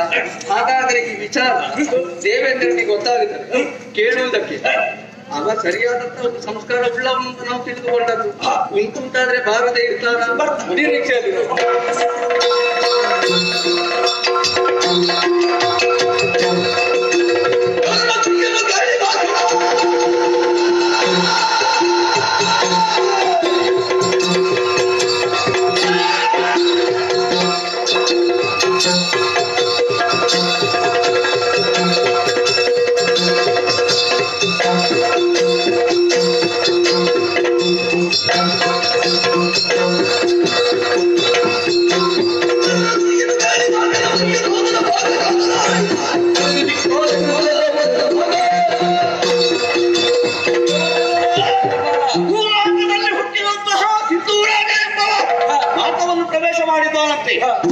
ಅವನಿಗೆ ಸರಿಯಾದ ಶಾಸ್ತಿ ಆಗಲೇಬೇಕು. ಸೇನಾ ಸಮೇತರಾಗಿ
ಸುರೆಯನ್ನು ಸೇವಿಸಿದೆ ಅಮೃತ ಬಾಣದಿಂದ ನೀನೀಗ ಅಮರನಾದೆ ಅಮರನಾದೆ ಎನ್ನುವಂತಹ ಗರ್ವ ನನ್ನಲ್ಲಿ ತೋರಿಸಿದೆ ಅಂತಾದರೆ ಪರಶಿವನ ಪರಮ ಭಕ್ತನಾಗಿರುವಂತಹ ನನ್ನಲ್ಲಿ ಸಲ್ಲದು ನಿನ್ನನ್ನು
ಮಂಗಳವಾಗಲಿ. ಜೈ ಜೈ ಜೈ ಜೈ ಜೈ ಜೈ. ಅದು ಉದ್ಗಾರದ ಮಾತು. ಉಲ್ಲಾಸದಿಂದ ಯಾವ ಶಬ್ದ ಹೊರಡ್ತಾರೆ ಅಂತ ಹೇಳುವುದಕ್ಕಾಗ ಸಾಧ್ಯವಿಲ್ಲ, ಸಾಧ್ಯ ಇಲ್ಲ. ನಮಗಾಗಿರುವಂತಹ ಸಂತೋಷ ನನಗೂ ಆಗಿದೆ. ನಾನು ಆನಂದ ಸಾಗರದಲ್ಲಿ ತೇನಾಡುತ್ತಾ ಇದ್ದೇನೆ ಅಲ್ವಾ? ಅದು ಸಿಕ್ಕಿದ ನನಗೆ ವಿಚಾರಿಸಬೇಕು. ಓಡಿದ ದಾರಿಯಲ್ಲಿ ಹುಲ್ಲಕ್ಕೆಲ್ಲ ದೇವೇಂದ್ರನೊಬ್ಬನನ್ನು ಕಾರಾಗೃಹದಲ್ಲಿ ಬಂಧಿಸಿದ್ದೇನೆ. ಯಾಕೆ? ಅವನನ್ನು ಬಿಡೋದಕ್ಕೆ ಅಂತೂ ನಾನು ಹೇಳಿದಾಗ ಆಜ್ಞೆ ಮಾಡಿದ ಕ್ಷಣ ಬಂದು ಹೋಗಬೇಕು. ಆಜ್ಞೆ ಮಾಡಿದ್ದೇನೆ. ಒಂದು ಸಂತೋಷ.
ನಮ್ಮ ಈ ಪ್ರದೇಶಕ್ಕೆ ಬಂದು ಸಂಕಲ್ಪನೆಯನ್ನು ಮೊಳಗಿಸ್ತಾರೆ ಅಂತಾದ್ರೆ ಯಾವುದೋ ಒಂದು ಕಥೆ ನನಗೆ ನೆನಪಾಗುತ್ತಾ ಇದೆ. ನಮಗೆ ವಿರೋಧಿ ಬರುವುದಕ್ಕೆ ಸಾಧ್ಯವೇ ಅಲ್ಲ. ಬರ್ತಾರೆ ಅಂತಾದ್ರೆ ಆಗಲಿ ಮೃತ್ಯು ಆಗಲಿ ಪ್ರತ್ಯಕ್ಷ ಯಾರು ಬಂದರೂ ನಾವು ಲಕ್ಷ್ಯಕ್ಕೆ ತಗೊಳ್ಳುವವರಲ್ಲ. ಬಂದವರು ಯಾರು ಎನ್ನುವುದನ್ನು ನೋಡುವುದಕ್ಕಾಗಿದ್ದೇವೆ.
ಅದನ್ನು ಸಾಧ್ಯ ಆಗಿಲ್ಲ ಅನ್ನುವ ಹಾಗಿದ್ರೆ ನಿನ್ನ ನಾಶವು ಹತ್ತಿರವಾಗಿದೆ ಸತ್ಯ.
ನಿನ್ನ ನಿರೀಕ್ಷಣ ಆಗಿತ್ತು. ಹೌದಾ? ಖಂಡಿತವಾಗಿಯೂ ನೀನು ಬರ್ತಿ ಎಂಬಂತಹ ಆ ದಾರಿ ನಿರೀಕ್ಷೆಯಲ್ಲೇ ನಾನಿದ್ದೆ. ನೀನು ಮಾಡಿದಂತಹ ಕಾರ್ಯ ನನ್ನನ್ನು ಬರುವ ಹಾಗೆ ಮಾಡಿದ್ದು, ಅದನ್ನೇ ನಾನು ಮಾಡಿದ್ದು.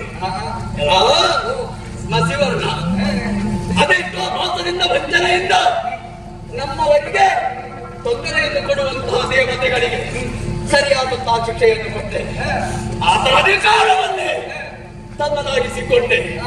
ಅವರ ಜೊತೆಯಾಗಿ ಅವರ ಪಕ್ಷದಲ್ಲಿ ನಿಂತು ನೀನೊಬ್ಬಂದೆ ಅಂತಾದರೆ ಅಳುಪ್ಪುವವನು ನಾನಲ್ಲ, ಧೈರ್ಯ ಕಳೆದುಕೊಳ್ಳುವವನು ನಾನಲ್ಲ. ಹೌದೇನೋ? ನೀನೀಗ ಬರಬೇಕು ಅಂತಾದ್ರೆ, ಅಲ್ಲ ನನ್ನವರನ್ನ ನನ್ನನ್ನು ವಿರೋಧಿಸಬೇಕು ಅಂತಾದ್ರೆ, ನಾನು ಮಾಡಿದ ಅಪರಾಧ, ನನ್ನಲ್ಲಿ ಯಾವ ತಪ್ಪು ಕಂಡು ಹುಡುಕಿದೆ.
ಹಾಗಾದ್ರೆ ಈಗ ಇಲ್ವಾ? ಈಗ ಇಲ್ಲ.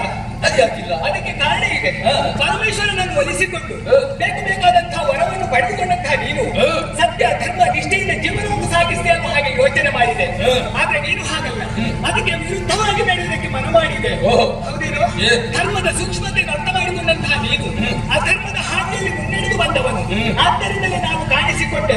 ನೀನು ಮಾಡಿದ ತಪ್ಪು ಏನು ಅಂತ ಹಾಗೆ ಕೇಳಿದೆಯಲ್ಲ, ಲೋಕದಲ್ಲಷ್ಟಕ್ಕೆ ಯಾಗ ಯಜ್ಞಾದಿ ನಾಗಗಳನ್ನು ಮಾಡುತ್ತಿರುವಂತಹ ಮುನಿಕೊಂತವರನ್ನು ಕೈಗೆ ಬಂಧಿಸಿದೆ. ಮೂರು ಲೋಕದಲ್ಲೂ ಅಧಿಕಾರವನ್ನು ಸ್ಥಾಪಿಸಿದಂತಹ ದೇವೇಂದ್ರ ಅವನನ್ನು ಹೊಡೆದು ಬಡಿದು ಓಡಿಸಿದೆ. ಅದನ್ನು ಪ್ರಶ್ನಿಸುವುದಕ್ಕೆ ಧರ್ಮಾಧ್ಯಕ್ಷನಾಗಿ ಬಂದವನು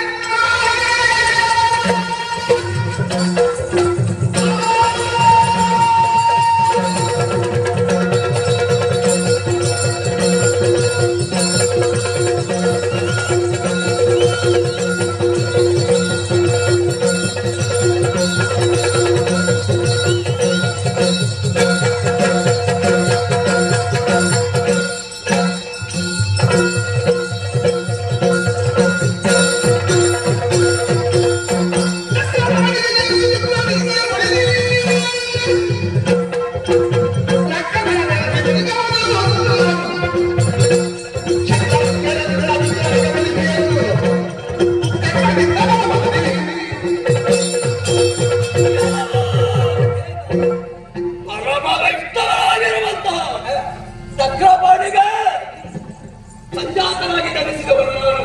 ಅರ್ಥಾಗಿದೆ ನನಗೆ. ಶುಕ್ರ ವೇದಿ ಹೇಳುತ್ತಾನ, ಅವರಿಂದಲೇ ಪಾಠವನ್ನು ಕಲಿತು ಅವರ ದಾರಿಯನ್ನು ಹಿಡಿದವನು ನಾನು. ಅನ್ಯಾಯ ಅಧರ್ಮ ನಮ್ಮ ಪಾಲಿಗೂ ಆಗಿದೆ. ಆರ್ತರಾಗಿರುವಂತಹ ಬಂದಿರುವ ಆ ದಾನವರ ಪಾಲಿಗೆ, ರಾಕ್ಷಸರ ಪಾಲಿಗೆ ಆಗಿರುವ ದೇವತೆಗಳಿಂದ ವಂಚಿಸಲ್ಪಟ್ಟಿದ್ದಾರೆ. ಅಮೃತ ಬಾಣ ಮಾಡುವುದಕ್ಕೆ ಅವರಿಗೆ ಆಗಲಿಲ್ಲ, ಅಧಿಕಾರ ಸಿಕ್ಕಲಿಲ್ಲ. ಬೇಡ ಬಿಡು, ರಾಕ್ಷಸರನ್ನು ಕಂಡಲ್ಲಿ ದೇವತೆಗಳು ವಿರೋಧಿಸುತ್ತಾರೆ. ಯಾಕೆಂತ ಹೇಳಿಕೊಂಡು ಒಂದು ಕೇಳುತ್ತಿಲ್ಲ. ಅವರು ಮಾಡುವಂತಹ ದುಷ್ಟ ಕಾರ್ಯಗಳಂತವು. ಹಾಗಾದ್ರೆ ಏನು ದುಷ್ಟ ಕಾರ್ಯವನ್ನು ಮಾಡಿದ್ದಾರೆ? ಎಲ್ಲವೂ ಏನೂ ಮಾಡಲಿಲ್ಲ. ಮಾಡದೇ ಇರುವಂತವರನ್ನು ಶಿಕ್ಷಿಸಿದ್ದಾರೆ. ಯಾಕೆ ಬಲಿ ಚಕ್ರವಾದಲ್ಲಿ ಅದಕ್ಕೆ ಒಳ್ಳೆಯವರೆಲ್ಲ ಇದ್ರು, ಅವರನ್ನು ಬಿಟ್ಟಿಲ್ಲ. ಆದ ಕಾರಣ ಈ ರೀತಿಯಾಗಿ ನಾನು ನಡೆದುಕೊಳ್ತಾ ಇದ್ದೇನೆ. ನನ್ನನ್ನು ವಿರೋಧಿಸುವುದಕ್ಕಾಗಿ ಬಂದರೆ ಹರಿ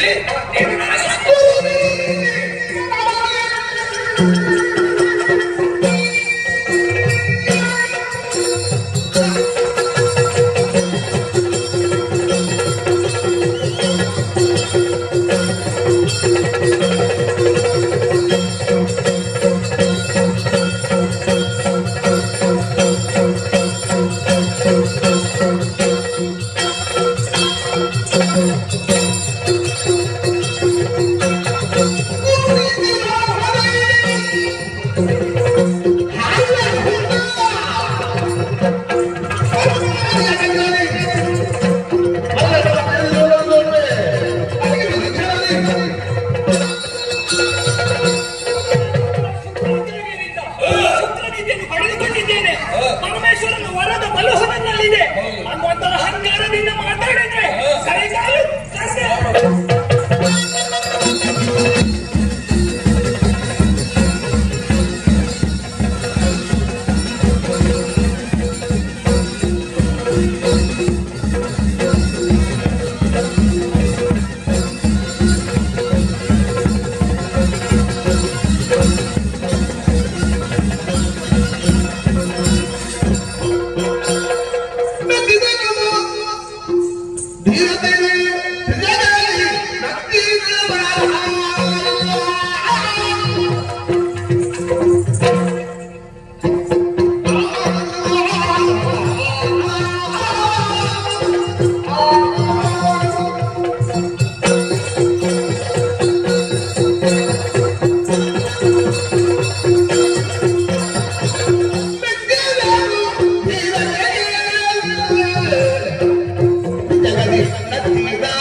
ಸಾಕು. ಯಾಕೆ ಸಾಕು? ಎಷ್ಟೋ ಸಮಯಗಳಲ್ಲಿ ಕಾಡಾಗಿ ಹೋರಾಟವನ್ನು ಮಾಡಿದವರು ನಾವು. ಏನೊಂದು ಆಶ್ಚರ್ಯ, ಏನೊಂದು ಕನಸು, ಏನೊಂದು ಶಕ್ತಿ, ಏನೊಂದು ಸಾಮರ್ಥ್ಯ ನಿನ್ನಲ್ಲಿ. ನಿನ್ನ ಪರಾಕ್ರಮಕ್ಕೆ ಮೆಚ್ಚಿನವನ್ನಾಗಿ, ಆದ್ದರಿಂದಲೇ ಸಂತೋಷಗೊಂಡು ನಿನ್ನ ಮನದ ಇಚ್ಛೆ ಏನು ಅನ್ನೋದನ್ನು ತಿಳಿಬೇಕು ಅನ್ನೋದು ಆಶೆಯಿಂದ ಕೊಡುವವನಾಗಿ ನಿನಗೆ ಸಂತೋಷಗೊಂಡು ಹೌದಪ್ಪ ಹೊಡ್ತೀನಿ. ನಿನಗೆ ಏನು ಬೇಕು ಕೇಳು. ನಿನ್ನ ಬಳಿಕ ನಿನಗೆ ನನ್ನ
ಪರಾಕಾಷ್ಠೆಯನ್ನು ಕಂಡು ಬೆರಗಾಗಿ ಸಂತೋಷಗೊಂಡಿದ್ದೇನೆ. ಏನು ಬೇಕು ಪಾರಿತೋಷಕ್ಕೆ ಸೇರಬೇಕು. ನಾವು ಕೇಳಿ ಸನ್ಮಾನ ಮಾಡುವುದು. ನಿನಗೆ ಬೇಕಂತ ಸನ್ಮಾನ ಬೇಕಿದ್ರೆ ನೀವು ಕೇಳಿದ್ರೆ ಆಯ್ತು. ಅಯ್ಯೋ, ಬೇಕಾದ ವ್ಯವಸ್ಥೆ ಮಾಡಿಸು. ನಮ್ಮಲ್ಲಿ ಕೆಲವರಲ್ಲಿದ್ದಾರೆ ಸನ್ಮಾನ ಇದ್ರೆ ನನಗೇ ಮಾಡಿ ಅಂತ ಹೇಳುವುದು. ನಿನಗೆ ಬೇಕಾ? ನಾವು ಹಾಗಲ್ಲ, ಮತ್ತೆ ನಮಗೆ ಇನ್ನೊಬ್ಬರು ಕೊಟ್ಟಾಗಬೇಕಿದೆ. ನೀನು ಕೇಳದೆ ನಿನ್ನ ಪರಾಕ್ರಮಕ್ಕೆ ಮೆಚ್ಚಿ ಕೊಡಬೇಕು ಅಂತ ಹಾಗೆ ನೋಡಿ ಕೊಡಬೇಕು. ನಮ್ಮ ವ್ಯಕ್ತಿತ್ವವನ್ನು ಪರಾಮರ್ಶಿಸಬೇಕು. ಆಮೇಲೆ ನಾವು ಹೇಗೆ ಅಂತ ತಿಳಿದುಕೊಳ್ಳಬೇಕು. ಸರಿ, ದೇವತೆಗಳನ್ನು ಕಾಯುವವರು ನೀನಂತ, ಪ್ರಪಂಚವನ್ನೇ ಕಾಪಾಡುವಂತಹ ಧೀಮಂತ ಶಕ್ತಿ ಹೊಂದಿದವನು ನೀನು ಸರಿ ಎಂಬುದಾಗಿ ಹೇಳಿದ್ದಾರೆ. ಅದು ಹೌದು ತಪ್ಪಲ್ಲ ಎನ್ನುವುದನ್ನು ನನ್ನ ಅಪ್ಪ ಹೇಳ್ತಾ ಇದ್ದೆ.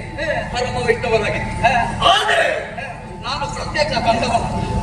ಅರಿತವನಲ್ಲ, ಅರಿಯಬೇಕು, ತಿಳಿದುಕೊಳ್ಳಬೇಕು ಎನ್ನುವಂತಹ ಹಬ್ಬನ ನನಗಿದೆ. ಅದು ಹೌದು ಅಂತಾದ್ರೆ ನೀನು ಲೋಕವನ್ನೇ ಕಾಯುವವನು ಹೌದು ಅಂತಾದ್ರೆ ಕೊಡುವುದು ಕೇಳಿದನ್ನು ಕೊಡ್ತಿದ್ದಾರೆ ಅಂತ ತೀರ್ಮಾನ ಮಾಡಿ ಆಯ್ತು. ನಾನು ನೋಡಿದೆ ವಿಶಾಲವಾಗಿ ಕಂಗೊಳಿಸುತ್ತಿರುವಂತಹ ನನ್ನ ಪುರ. ಹೌದು, ಯಾವುದಿದು? ಮೈದಾನ. ಅದು ಸ್ವಲ್ಪ ವ್ಯತ್ಯಾಸ ಮಾಡಿದ್ದೇನೆ. ನನ್ನ ಅಪ್ಪನ ಕಾಲದಲ್ಲಿ ಮೈದಾನ. ಈಗ ಮಾತಾಡಬೇಕು.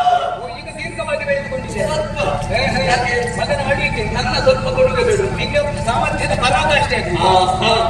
ಅಂತಹ ಪುರವನ್ನು ರಕ್ಷಿಸುವವನಾಗಿ, ಕಾಪಾಡುವವನಾಗಿ, ಕಾಯುವವನಾಗಿ, ನನ್ನ ಮನದ ಮನೆಯ ಬೆಳಕಾಗಿ ನೀನು ಅನಾವರಣವಾಗಿರಬೇಕು.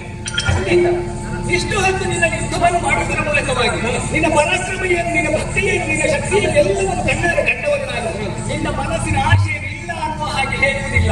ಧರ್ಮಾಧ್ಯಕ್ಷರಾಗಿ, ಪಾಲನಾಧ್ಯಕ್ಷರಾಗಿ ನಿನ್ನ ಕ್ಷೇತ್ರವಾದಂತಹ ಮೈದಲಾಪುರದಲ್ಲಿ ಇದ್ದುಕೊಂಡು ನಿಮ್ಮನ್ನೆಲ್ಲ ಕೊರೆಯುವಂತಹ ಹೊಣೆಗಾರಿಕೆ ನನಗೆ. ನಿನ್ನ ಆಶೆಯಂತೆ ಶಾಶ್ವತವಾಗಿ ಇಲ್ಲೇ ನೆಲೆಯಾಗ್ತೇನೆ.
ಇರುವಂತಹ ಸ್ಥಳ ಶೋಣಿತಾಪುರೇಶಯ ಎಂದು ಬದರಿ ಅಗ್ನಿಮುಖ ಅಂತ ಕೇಳಿದ್ದೇವೆ. ಸರಿ ಹೊರಡು ಬಂದ ಕಾರ್ಯಕಾರಣ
ಮುಖ ಹೊತ್ತು ಉರಿಯುವುದಕ್ಕೆ ಪ್ರಾರಂಭಿಸಿದರೆ ಈಗಿನಲ್ಲಿದ್ದವರೆಲ್ಲ ಭಸ್ಮೀಭೂತರಾಗಿ ಹೋಗುತ್ತಾರೆ.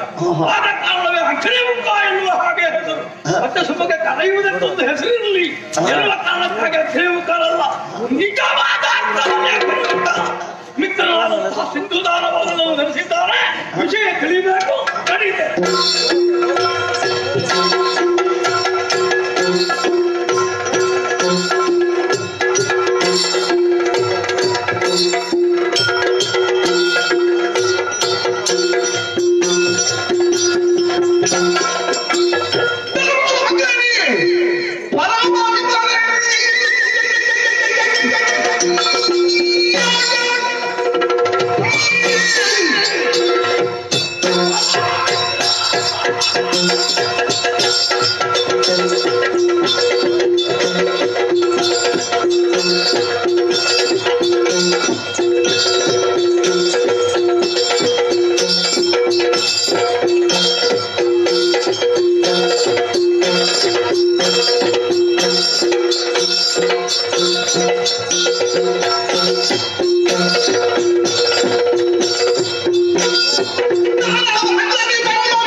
ನಾವು ಇಂದು ನಿನ್ನಯ ಮಿತ್ರರಲ್ಲ, ಬಹಳ ಕಾಲದ ಮಿತ್ರರು.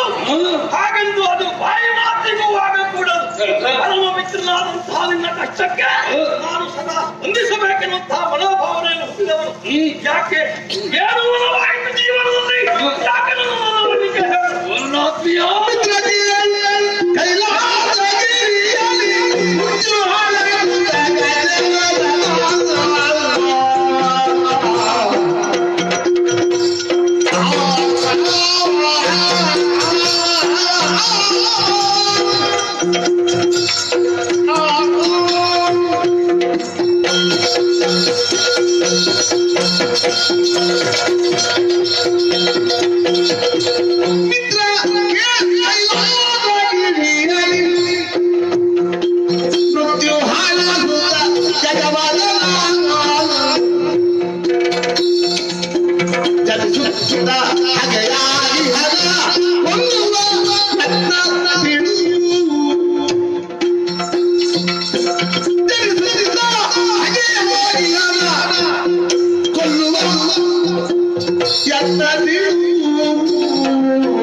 ಈ ರೀತಿಯಾಗಿ ನಿನ್ನನ್ನು ಬರಮಾಡಿಕೊಳ್ಳುವುದಕ್ಕೆ ಕಾರಣ ನನ್ನ ಕುಲದೇವರು ಹರ. ಆತ ಆತನಿಗೊಬ್ಬ ಸಂಜಾತ ಧರಿಸಿದ್ದಾನೆ. ಆನೆ ಮುಖವನ್ನು ಹೊಂದಿದ್ದಾನೆ. ಮಾತ್ರವಲ್ಲ, ನನ್ನನ್ನು ವಿರೋಧಿಸುವುದಕ್ಕಾಗಿ ಅಲ್ಲ ಕಲ್ಲುವುದಕ್ಕಾಗಿ ನನ್ನ ಪುರವನ್ನು ಪ್ರವೇಶ ಮಾಡುವವರಿದ್ದಾನೆ. ಹಾಗಾದ್ರೆ ನನ್ನ ದಾರಿಗೆ ಮುಳ್ಳಾಗಿ ಅಲ್ಲ, ನನ್ನ ಜೀವನಕ್ಕೊಂದು ಕಾಟವನಾಗಿ ಇರುವಂತಹ ಆ ಗಜ ಬದರನನ್ನು ಕೊಲ್ಲುವಂತಹ ಯತ್ನ ಮಾಡುವುದು ಯಾವ ರೀತಿಯಲ್ಲಿ, ಹೇಗೆ ಕೊಲ್ಲುವುದು ಎಂಬುದನ್ನು ತಿಳಿಯದೆ ನಿನ್ನನ್ನು ಬರಮಾಡಿಕೊಂಡೆ. ಏನಯ್ಯ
ನೀನು ಪಡೆದಿರುವಂತಹ ವರವನ್ನು ತಿಳಿಯದೇ ಇದ್ದವನು ನಾನೇನು ಅಲ್ಲ.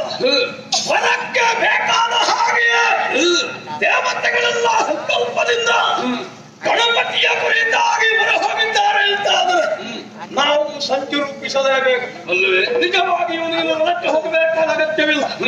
ನನಗೆ ನೀನು ಮಾಡು ಎನ್ನುವ ಹಾಗೆ ಸೂಚನೆ ಕೊಟ್ಟರೆ ಸಾಕು. ಆ ಗಣಪತಿಯ ನಿನ್ನ ಜೀವನಕ್ಕೆ ನೆಮ್ಮದಿಯನ್ನು ನಾನು ಒದಗಿಸಿಕೊಡ್ತೇನೆ. ನಿನ್ನ ಮೇಲೆ ವಿಶ್ವಾಸವಿದೆ, ಧೈರ್ಯವಿದೆ. ಹಾಗೂ ಹೇಗೂ ಆದೀತು, ಅವನನ್ನು ಇನ್ನಿಲ್ಲದಂತೆ ಮಾಡಿರುವ ಅವರ ವ್ಯವಸ್ಥೆಯನ್ನು ಮಾಡಿದ್ದೆ.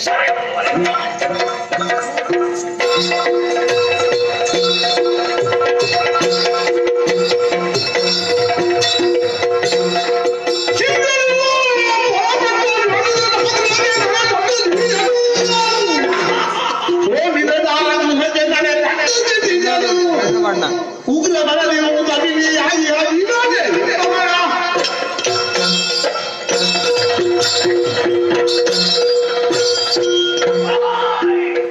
ಜೀವ ಇವತ್ತು ಇರ್ತದೆ, ನಾಳೆ ನಶಿಸಿ ಹೋಗುತ್ತದೆ.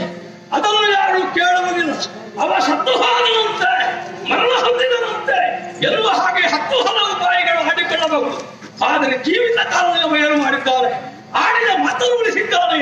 ಈ ಕುರಿತಾಗಿ ಆಲೋಚನೆ ಮಾಡುತ್ತಾರೆ. ಹೌದು, ಸಿಂಧೂರು ಬಳಿಗಪಟ್ಟ ಭಾಷೆಯನ್ನು ಉಳಿಸಿಕೊಳ್ಳಬೇಕು ಅಂತಿದ್ದಾರೆ. ನನ್ನ ಮುತ್ತಿನ ಅಲಗಡಿಯ ಬಳಿದ್ದಾರೆ ವಿರಾಜೆ, ಅವಳೇ ಸರಿ ಬಂಧಿಸಬೇಕು.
ಸಿದ್ಧಿಯಾದಂತಹ ವಿರಾಜೆಯ ಸಿದ್ಧಿಯಾಗಲಿ ಮಗನೇ. ಅಣ್ಣ ನಿನ್ನ ಧ್ವನಿ ಯಾವಾಗ ಕೇಳುತ್ತದೆ ಎಂಬುದಾಗಿ ಜಾತಕ ಪಕ್ಷಿಯಂತೆ ಕಾಯುತ್ತಿದ್ದಾರೆ ನಾನು.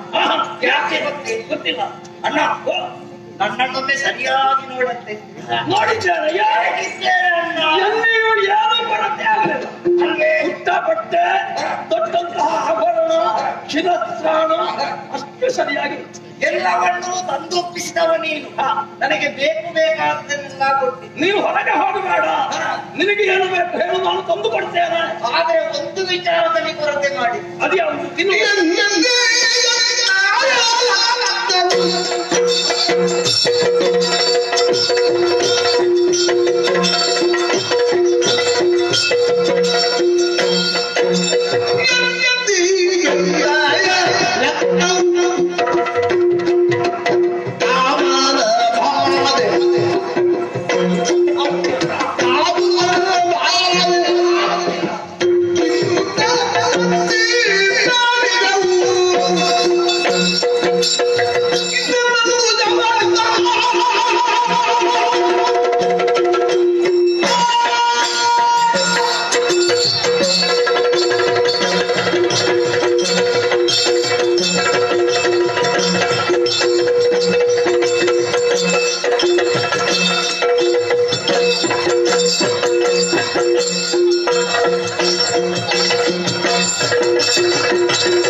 ಯಾಕೆ ಈ ಮಾತನ್ನು ಹೇಳಿದೆ ಗೊತ್ತಿಲ್ಲ.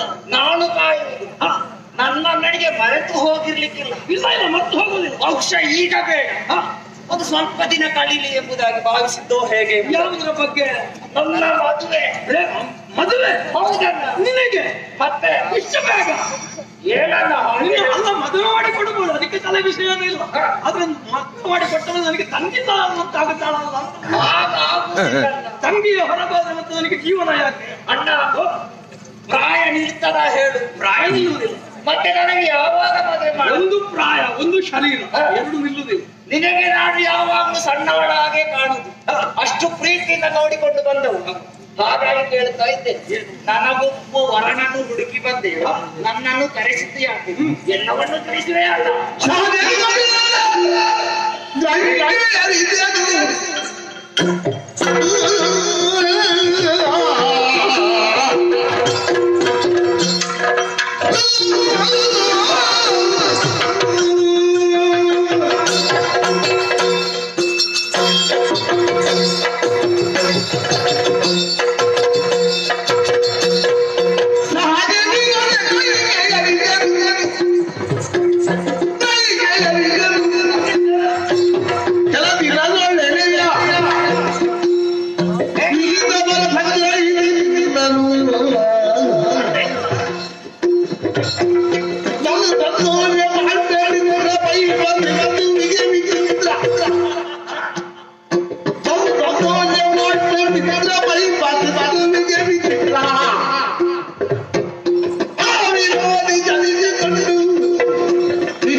ಎನ್ನುವ ಹಾಗೆ ನಾನು ಕನಸನ್ನು ಕಟ್ಟಿಕೊಂಡವ.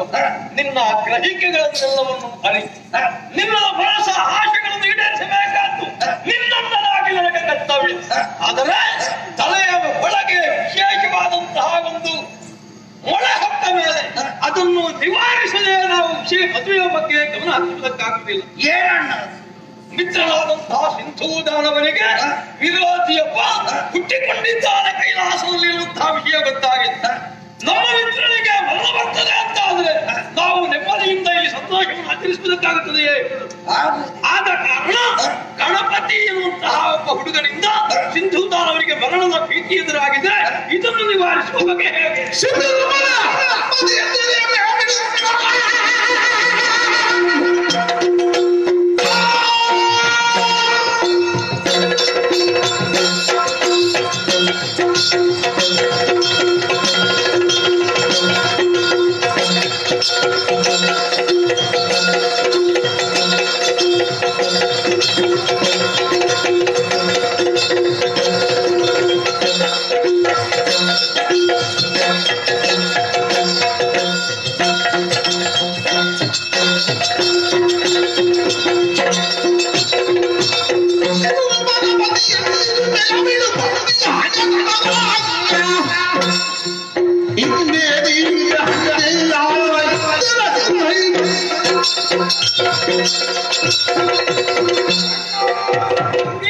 ನಿನ್ನ ಒಬ್ಬ ಮಿತ್ರ ಸಿಂಧೂದಾನವ ಆತನಿಗೆ ವೈರಿ ಹುಟ್ಟಿಕೊಂಡಿದ್ದಾನೆ. ಆತನ ನಿವಾರಣೆ ಆಗಲಿಲ್ಲ ಎಂಬುದಾಗಿ ಚಿಂತೆ. ಬಿಡು ಚಿಂತೆ. ನಿನ್ನ ತಂಗಿ ಇದ್ದಾರಲ್ಲ, ನನಗೆ ಕೊಡುವ ಆಜ್ಞೆ ಆತನನ್ನು ನಾನು ಅಂತರಾಲಯಕ್ಕೆ ಕಳಿಸ್ತೇನೆ. ನಿನ್ನಿಂದ ಸಾಧ್ಯವಾದ ಅದು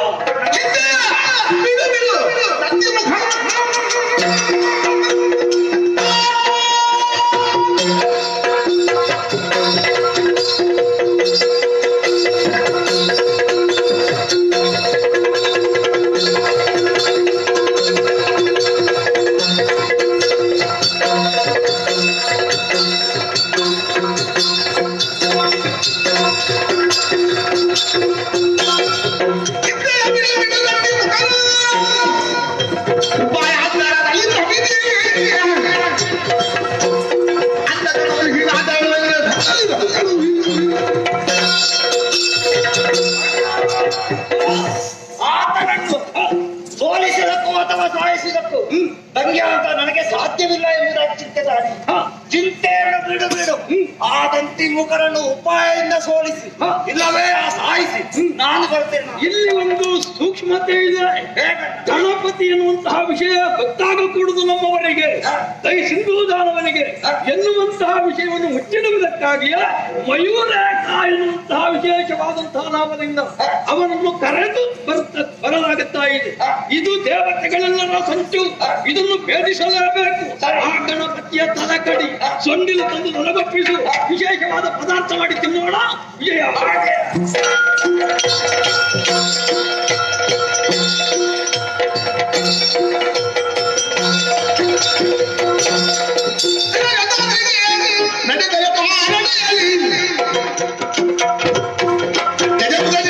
ನೋಡಿ ನಿಜ ರೂಪದಿ ಗಮಿಸಲು ಹಿಂಜರಿದು ನಿಜ ರೂಪದಿ ಗಮಿಸಲು ಹಿಂಜರಿದು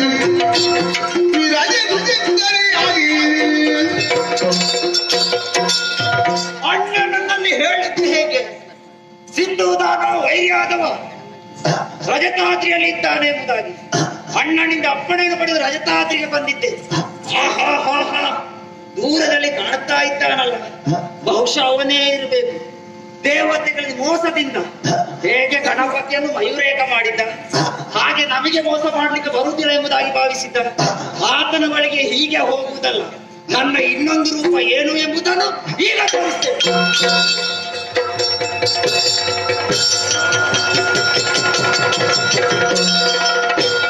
ಮಾಯಕದ ರೂಪವನ್ನು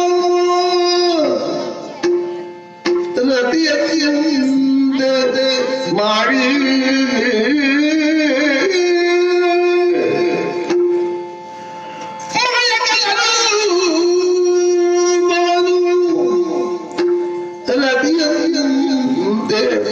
ಮಾಡಿ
ಯಾರಿಗೂ ಪರಿಚಯ ಆಗೋದಕ್ಕೆ ಸಾಧ್ಯವಿಲ್ಲ.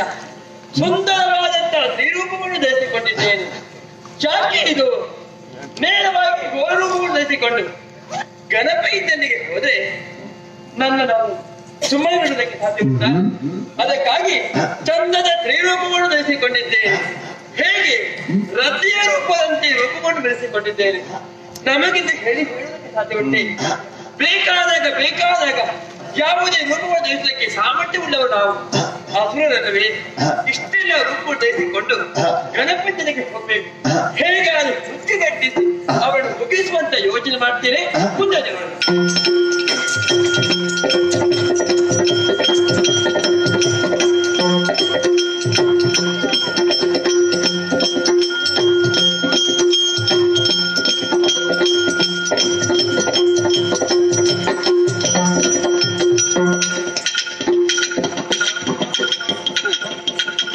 ಅಮ್ಮ ಲಡ್ಡು ಕೊಡ್ತಾರೆ ಅಂತ ಹೇಳಿದ್ದಾಳೆ.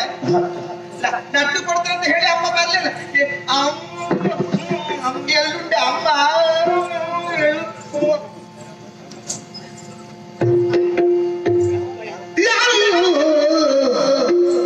ನೀನೇ ಚಲ್ಲ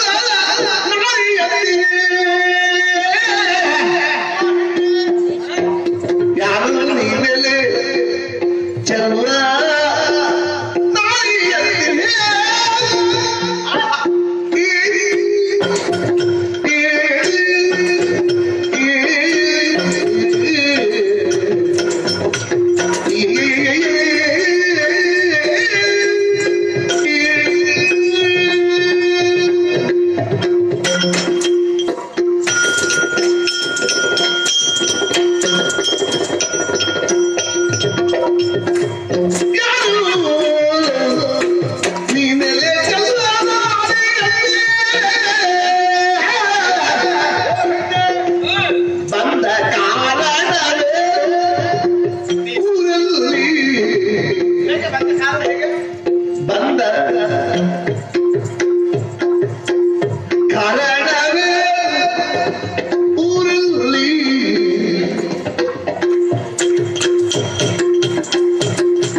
ಸೌಂದರ್ಯ ರೂಪವನ್ನು ಹೊಂದಂತ ಹೆಣ್ಣು ನೀನು ಎದುರು ಸಿಕ್ಕಿದಿ. ಸರಿ, ಹೌದೇನಿ?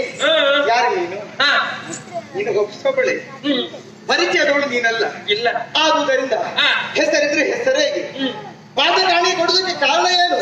ನಿನ್ನನ್ನು ಪೆತ್ತ ತಂದೆ ತಾಯಿರಿದ್ರೆ ಅವರು ಯಾರು? ಎಲ್ಲಾ ವಿಚಾರವನ್ನು ಹೇಳ್ತಾರೆ.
ನೈಟ್ ಶಿಫ್ಟ್ ಮುಗಿಸಿ ಬಂದೆ.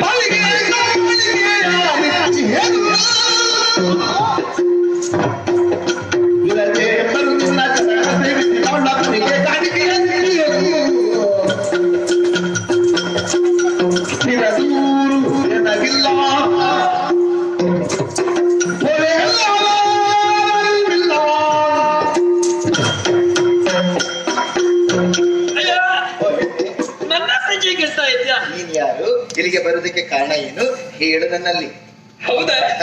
ತಿಳಿಸಲೇಬೇಕಲ್ಲ. ಏನು ಪರಿಚಯ ಇದ್ರೆ ಸರಿಯಾದ ವಿಳಾಸ ಇದಕ್ಕೆ ತಿಳಿಸಬಹುದು. ಹಾಗೆ ನಿಮಗೆ ವಿಳಾಸ ಇಲ್ವಾ? ಸರಿಯಾದ ವಿಳಾಸ ಹೇಳಲಿಕ್ಕಿಲ್ಲ. ಅಂದ್ರೆ ನೀನು ಇದು ನಾಗಬಂದಿಕಲ್ಲ? ಯಾರು ಹೇಳಿದ್ದು? ಹಾಗೆಲ್ಲ ಮತ್ತೆ ಇಂಥದೇ ಆದಂತ ಕ್ಷೇತ್ರ ಇದ್ರೆ ಪರಿಚಯವನ್ನು ತಿಳಿಸಬಹುದು. ಹಾಗಿದ್ರೆ ನಿನಗೆ ಊರಿಲ್ಲ? ಊರಿಲ್ಲ. ನಿನ್ನನ್ನು ಪೆತ್ತಂತ ತಂದೆ ತಾಯಿರು? ಹೆತ್ತ ತಂದೆ ನಾಕಾನೆ. ಎಂತದ್ದು? ನಾಕಾನೆ. ಹೆಚ್ಚಿರ್ಲಿಲ್ಲ ಅವ್ರಿ? ಯಾವುದು? ನಾನ್ ನೋಡ್ಲಿಲ್ಲ. ನೀನು ನೋಡಲಿಲ್ಲ? ಹೌದು. ಅಪ್ಪಮ್ಮ ಯಾರಂತ ಗೊತ್ತಿಲ್ಲ? ಯಾರಂತ ಗೊತ್ತಿಲ್ಲ. ಹಾಗಿದ್ರೆ ನೀನು ಭೂಮಿಯಿಂದ ಎದ್ದು ಬಂದವಳ? ಭೂಮಿಯಿಂದ ಎದ್ದು ಬಂದಲ್ಲ. ಮತ್ತೆ ಮೇಲಿಂದ ಬಿದ್ದವಳ? ಖಂಡಿತವಾಗಿಲ್ಲ. ಮತ್ತೆ ನನಗೆ ಜನ್ಮವನ್ನು ಕೊಟ್ಟಿದ್ದಾರೆ. ಜನ್ಮವನ್ನು ಕೊಟ್ಟ ಬಳಿಕ ಜೀನೋಕವನ್ನು ಜಯಿಸ್ತಾರೆ. ಓ ಹಾಗೆ? ಹೌದು. ಬಾಲ್ಯದಲ್ಲಿರುವಂತಹ ಸಂದರ್ಭ ತಂದೆ ತಾಯಿಯನ್ನು ಕಳೆದುಕೊಂಡ ಅನಾಥ ನೀನು. ಮತ್ತೆ ಇಷ್ಟೆಲ್ಲ ಎತ್ತರಕ್ಕೆ ಬೆಳೆಯುವುದಕ್ಕೆ ಬರುವಾಗ ಕಾರಣ ಏನು? ಕಂಡವರ ಕೈಕೂಸಾಗಿ ಬೆಳೆದೆ. ಎಂತದ್ದು? ಕಂಡವರ ಕೈಕೂಸಾಗಿ ಬೆಳೆದೆ. ನಿನ್ನನ್ನು ನೋಡಿದ್ರೆ ಮತ್ತೆ ಬಿಡ್ಲಿಕ್ಕೆ ಉಂಟು ಯಾರಾದ್ರು? 10 ಸಂವತ್ಸರ. 10 ಸಂವತ್ಸರ ಕೊಡುಗೆ? ಹೌದು. ತಿನ್ನುವುದಕ್ಕೆ ಉಣ್ಣುವುದಕ್ಕೆ ನೋಡುವುದಕ್ಕೆ ಯಾವುದಕ್ಕೆ ವಿರೋಧ ಮಾಡಿಲ್ಲ. ಪ್ರತಿಯೊಂದು ಹೇಳಿ ಇಷ್ಟು ಎತ್ತರಕ್ಕೆ ಬೆಳೆದಿದ್ದಾರೆ. ಇಲ್ಲಿಗೆ ಬರುವುದಕ್ಕೆ ಕಾರಣ ಏನು? ನನಗೆ ಹೆಸರಿಟ್ಟಿದ್ದಾರೆ. ಹೇಗೆ? ವಿರಾಜೆ. ವಿರಾಜೆ. ಏನೇ ಒಳ್ಳೆ ಹೆಸರು. ಬಂದ ಕಾರಣ? ಬರುವುದಕ್ಕೆ ಕಾರಣ ಏನು? ಹೀಗೆ ಸುತ್ತಾಟ ಬಂದೆ. ಓ ತಿರುಗಾಡುವವಳ? ತಿರುಗಾಟಕ್ಕೆ ಹೊರಟ? ತಿರುಗಾಟಕ್ಕೆ ಹೊರಟದಲ್ಲ. ಮತ್ತೆ ಸ್ವಲ್ಪ ನೋಡ್ಬೇಕು ಪ್ರಪಂಚವನ್ನಂತೆ. ಎದ್ದ ಬರುವಾಗ ನಿನ್ನನ್ನು ಕಂಡೆ.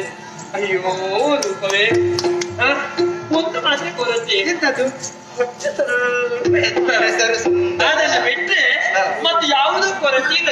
ಅದು ನನ್ನದಲ್ಲ, ಸ್ವಂತ. ಇರ್ಲಿ. ಆದ್ರೂ ನನ್ನೊಂದು ಬಯಕೆ ಉಂಟು. ನಿಂಗೆ ಬಯಕೆ ಉಂಟಾ? ನನಗೆ ಬಯಕೆ ಇಲ್ಲ, ನನ್ನದೊಂದು ಬಯಕೆ ಉಂಟು. ಏನು? ಬೇರೆ ಯಾವುದಲ್ಲ. ನಿನ್ನ ಚಂದದ ರೂಪವನ್ನು ಕಂಡಾಗ ನಾನು ಸೋತಿದ್ದೇನೆ. ಸೋದಂತ ನಾನು ನಿನ್ನ ಪಾದ ಸೇವೆಯನ್ನು ಮಾಡಬೇಕು. ಅದಕ್ಕೆ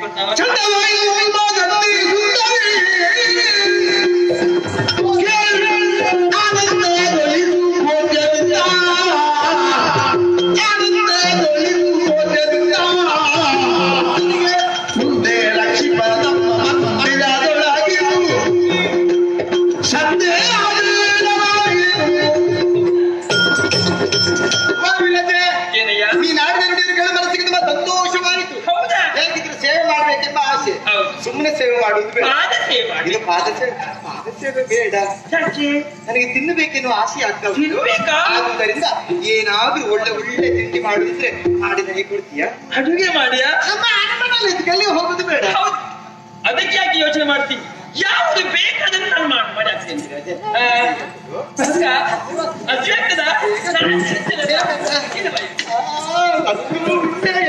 ತಿನಿಸುವುದಕ್ಕೇ ಬಂದದಲ್ಲ ನಾನು. ಅದಕ್ಕದು ಬಳಸಲಿಕ್ಕೆ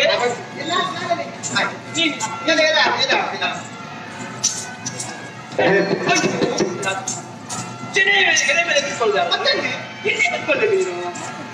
ತಿನ್ನುವುದಕ್ಕೆ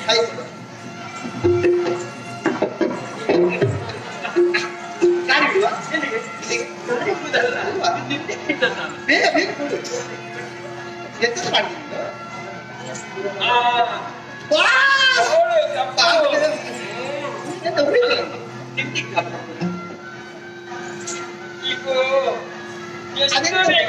ಅಯ್ಯೋ ಬೆಳಿಗ್ಗೆ ಚೆನ್ನಾಗಿ ಮಾಡಿದ್ಯಾ?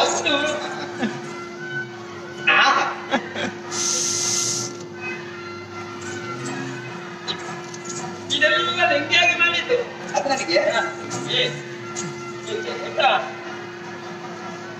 ರಜೆ ತಿನ್ಬೇಕಾ? ಹೌದು. ಅದಕ್ಕದು ಸರಿಯಾಗಿ ನೋಡತ್ತೆ.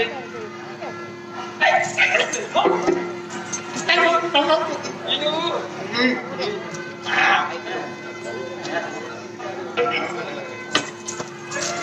ಹೇಗಂಟು? ತಂದುಂಟು ರಜೆ ನೀನು ಮಾಡಿದ್ರೆ ನಟ್ಟಿಟ್ಟಲ್ಲ. ನಾನೇ ಮಾಡಿದ್ದು. ಹೌದಾ? ಅದು ಚಪ್ಪಲಿಗಳು ವಿರಾಜ ಯಾರು ಮಾಡಿದ್ದೆ ಚಪ್ಪಲಿ? ಪಂಚಕಚ್ಚೆ ಉಂಟು.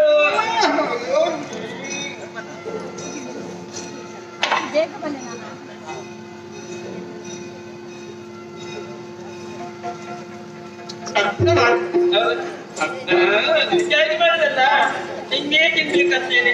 ಹೇಗೆ ಉಂಟು ನನ್ನ ಕೈ ರುಚಿ? ಇಲ್ಲಿ ಮಾಡ್ತಾ ಇರ್ಬೋದಲ್ಲ.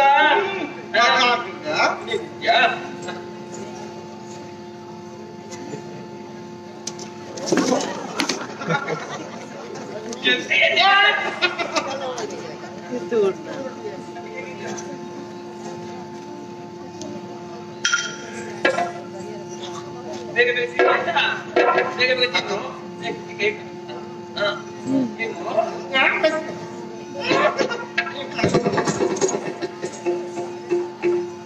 ಪಂಚಕಚ್ಚ ತಿಂತೀರಲ್ಲ? ತಿಂತೀರು.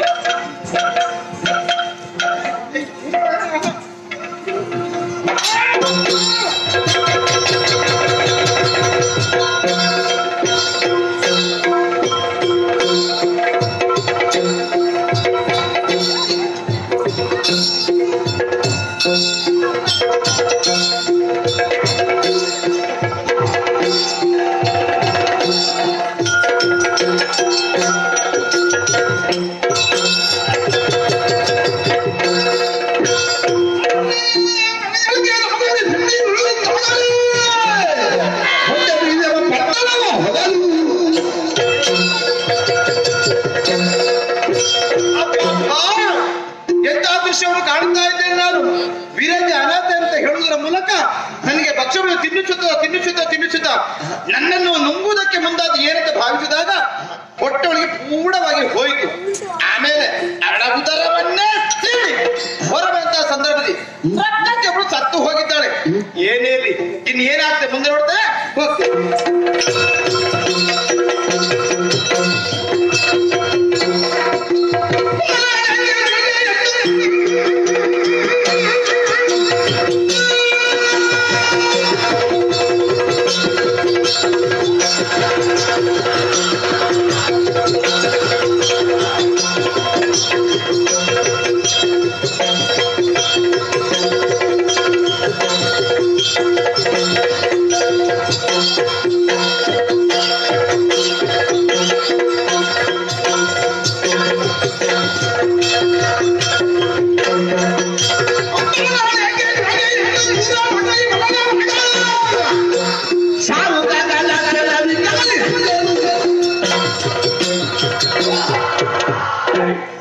ಯಾಕೆ ಮನಸ್ಸಿಗೆ ಇಲ್ಲದೆಲ್ಲ ಹೊಳೆಯುತ್ತಾ ಇದೆ?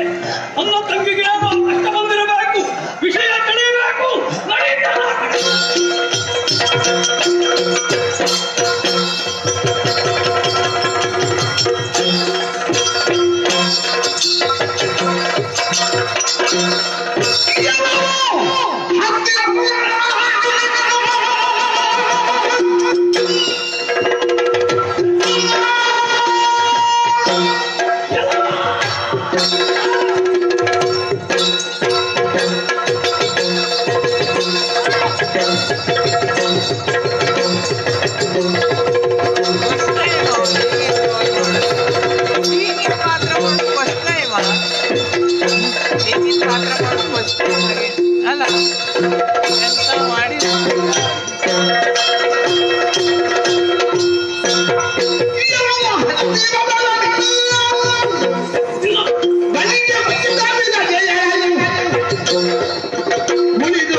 ತಿನ್ನುವುದೊಂದು ಬಿಟ್ಟರೆ ಬೇರೆ ಗೊತ್ತಿಲ್ಲ. ನಮ್ಮ ತಂಗಿಯನ್ನು ಕಾಣಬೇಕೆ ನಿನಗೆ ಬೇಕಾದ ಹಾಗೆ ಉಪಚಾರ ಮಾಡುವುದು. ವಿರಾಜ ಅವಳನ್ನು ತಂದೆಯಲ್ಲ.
ತಾಯಿಯ ಸಮಾನ ನಾನು ಎಣಿಸ ತಾಯಿ ಅಂತೇಳಿ ಬಹುಶಃ ಒಳ್ಳೆ ತಾಯಿ ಸಿಕ್ಕಿದ್ದು ಒಳ್ಳೆ ತಾಯಿನ ಕಾರಣಕ್ಕಾಗಿ ಕೊಟ್ಟಂತ ಬಸ್ ತಿನ್ನುತ್ತಾ ಇದ್ದೆ. ಆವಾಗ ಹೀಗಾಯ್ತು. ಅದ್ಯಾಕೆ ದೊಡ್ಡ ರಕ್ಕಸ ಬಂದದ್ದು. ಅದು ಮೊದಲು ಸುಂದರ ರೂಪ ನನ್ನ ನುಂಗೇ ಬಿಟ್ಲು. ನುಂಗಿದ ನಂತರ ಹೊಟ್ಟೊಳಗೆ ಸೇರಿದ್ರೆ ಎತ್ತರ ಎತ್ತರ ಎತ್ತರ ಆಗಿ ಆಗಿ ಆಗಿ ಅವಳ ಉದರವೇ ಬೀರಿತು. ಹೊರ ಬಂದವ ನಾನು.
ಬಂದವರು ನಾನು ಕಾಣ್ತಾ ಉಂಟ ಬಲವಾದ ರೆಕ್ಕೆ ಇದರಿಂದ ಪಡೆದು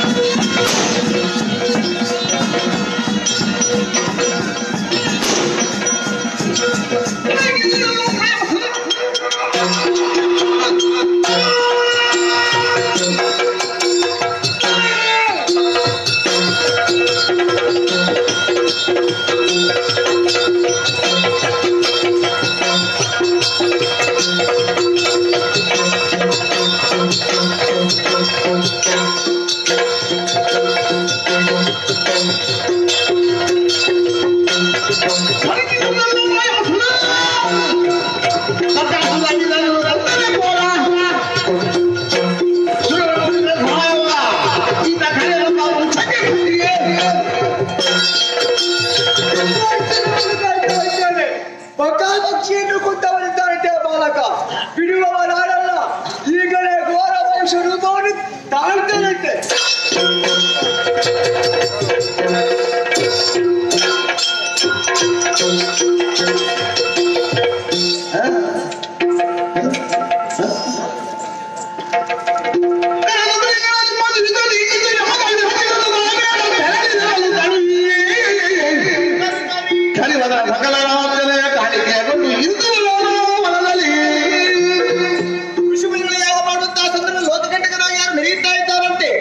ಅವರಿಗೆಲ್ಲ ಅಭಯದ ಮಾತನ್ನು ಕೊಟ್ಟಾಯಿತು.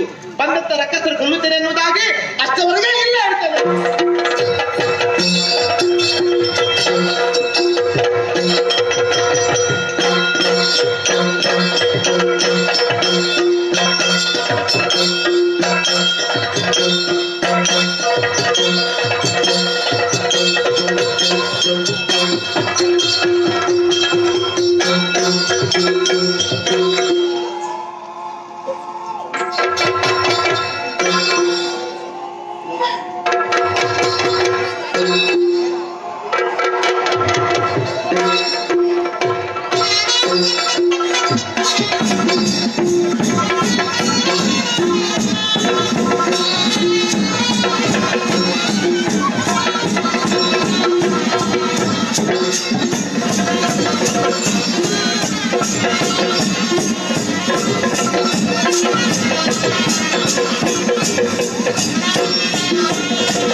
ಬಂದ ತಕ್ಷಣ ಎಲ್ಲರೂ ನೋಡ್ತಾ ಇದ್ದಾರೆ.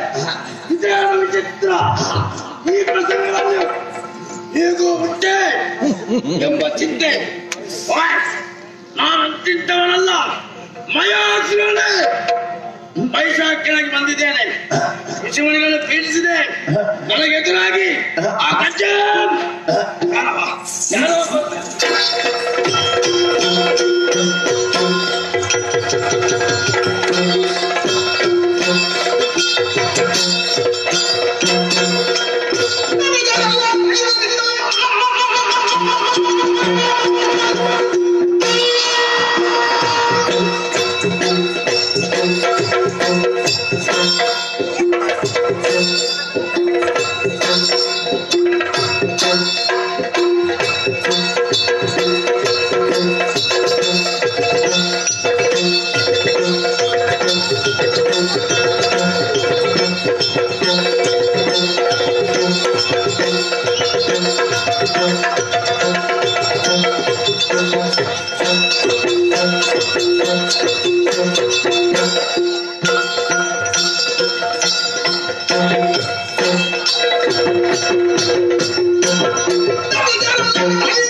ಎಲ್ಲಾದ್ರೂ ಕಂಬಳದ ತಪ್ಪಿಸ್ಕೊಂಡು ಬಂದದ್ದು ಇನ್ನೊಂದೆಲ್ಲ ಇಟ್ಟು ಒಂದೇ ಇನ್ನೊಂದಲ್ಲೇ ಉಂಟು ಬಿಟ್ಟು ಬಂದಿದ್ದೇನೆ ಎಲ್ಲ ಎಲ್ಲ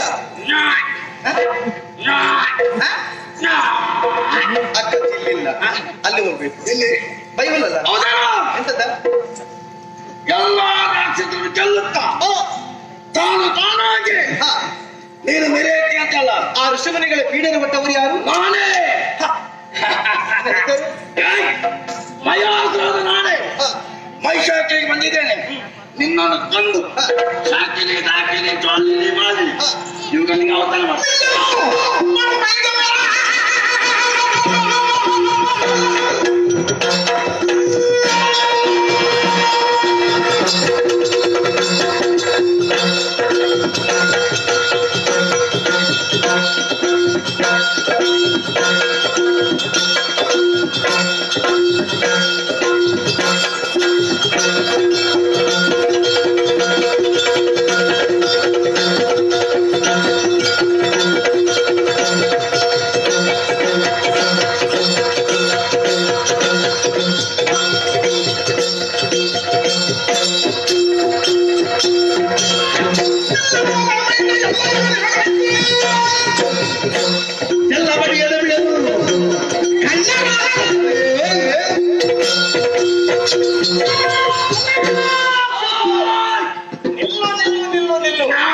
ಋಷಿಮುನಿಗಳನ್ನು ಪೀಡಿಸುತ್ತಾ ಮುಂದೆ ಬಂದವನೇನು ಬಂದವ ಯಾರಂತ ನಿನಗೆ ಗೊತ್ತಿಲ್ಲ ಯಾರಂತ ಹೇಳುವುದು ಕೂಡ ಇಲ್ಲ ನಿನ್ನ ಕೋಡನ್ನ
ನಾನು ಮಾಡಿದ್ರೆ ಸರಿಯಾಗಿ ತಿಳಿದ ಮೈಶಾಖಿಗೆ ಮುಂದೆ ಬರೋಣ ಇನ್ನದು ಇಲ್ಲಿಗೆ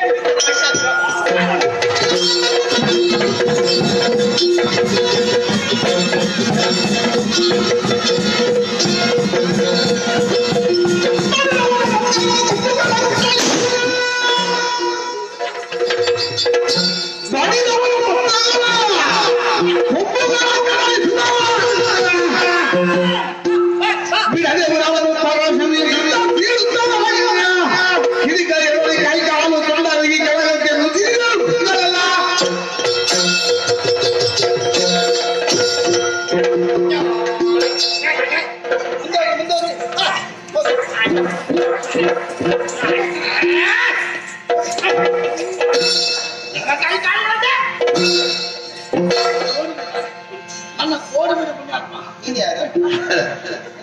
ನನ್ನ ಕೋಡು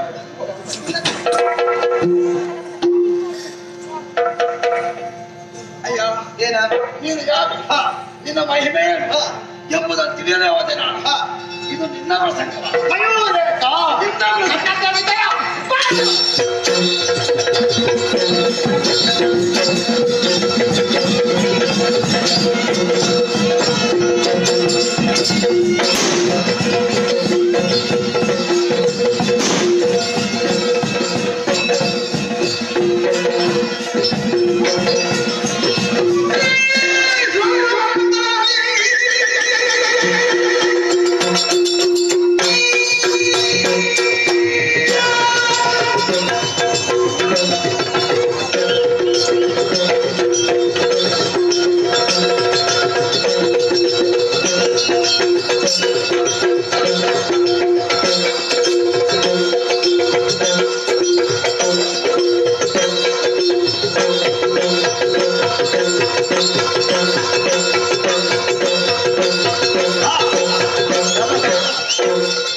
ಇನ್ನೊಬ್ಬನಿಗೆ ತರ ತಗ್ಗಿಸಿದವನು ಸಿಂಧು ಮಹಾರಾಜ ಸಿಂಧುದಾರ ಮನಸ್ಸು ಈ ಕಾಲದಲ್ಲಿ ಗಜವದನಿಗೆ ಅವನಿಗೆ ಶರಣು ಬರುವುದಕ್ಕೆ ಅಲ್ಲ ದೀರ್ಘದನ್ನ ಪ್ರಣಾಮ ಮಾಡಿ ಪ್ರಾಣ ವಿದ್ಯೆಯನ್ನು ಕೇಳುವಂತ ದುಸ್ಥಿತಿ ನನ್ನ ಬಾರಿಗೆ ಬರಿಗೆ ಬರಬಹುದೇ?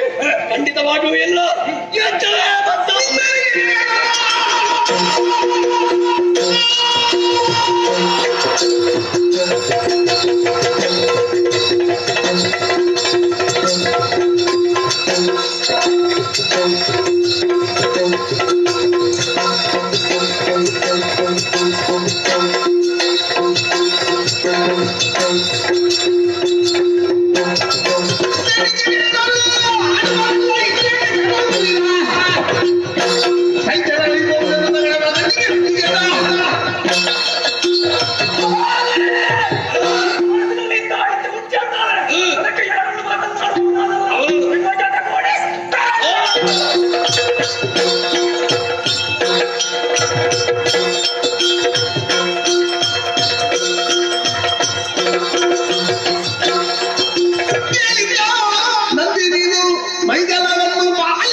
ಮಾಡಿಕೊಂಡು ಬರಬೇಕು. ಬೇರೆ ಏನಲ್ಲ, ಬದುಕುವ ಆಸೆ ಉಂಟುಂಟಾದ್ರೆ ಮಯೂರದಲ್ಲಿ ಕಾಣವನ್ನು ಮಾಡುವುದರ ಮೊದಲು ಕಾಲಿಗೆ ಎರಗು ಇಷ್ಟು ಮಾತನ್ನು ಹೇಳಿ ಆದಷ್ಟು ಬೇಗನೆ ಬರ್ತೀಯ.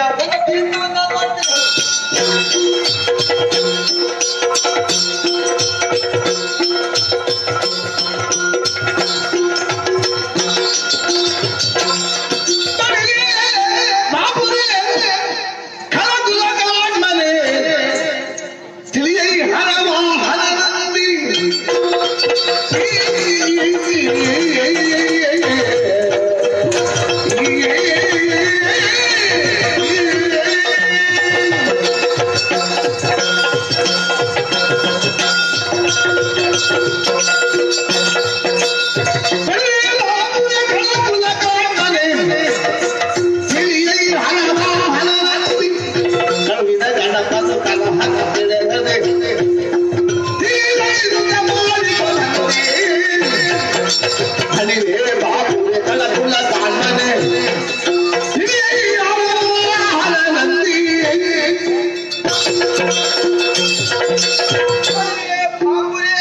ಸಿಂಧು ದಾನವನೇ, ಮಯೂರೇಕ ಕಳುಹಿಸಿದ ದೆಸೆಯಿಂದ ನಾನಿಲ್ಲಿಗೆ ಬಂದಿದ್ದೇನೆ.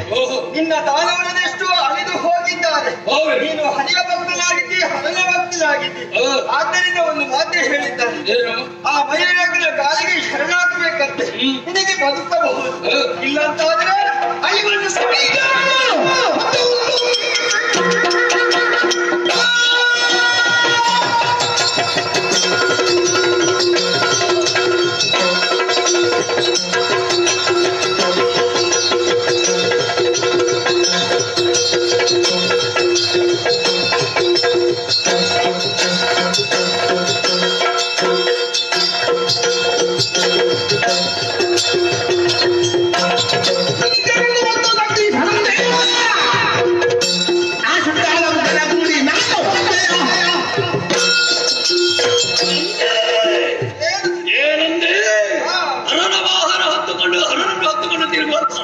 ನಿನ್ನ ಮಾತೇನು ಹೋಗಿ ನಾನು ಶರಣಾಗಬೇಕೆ?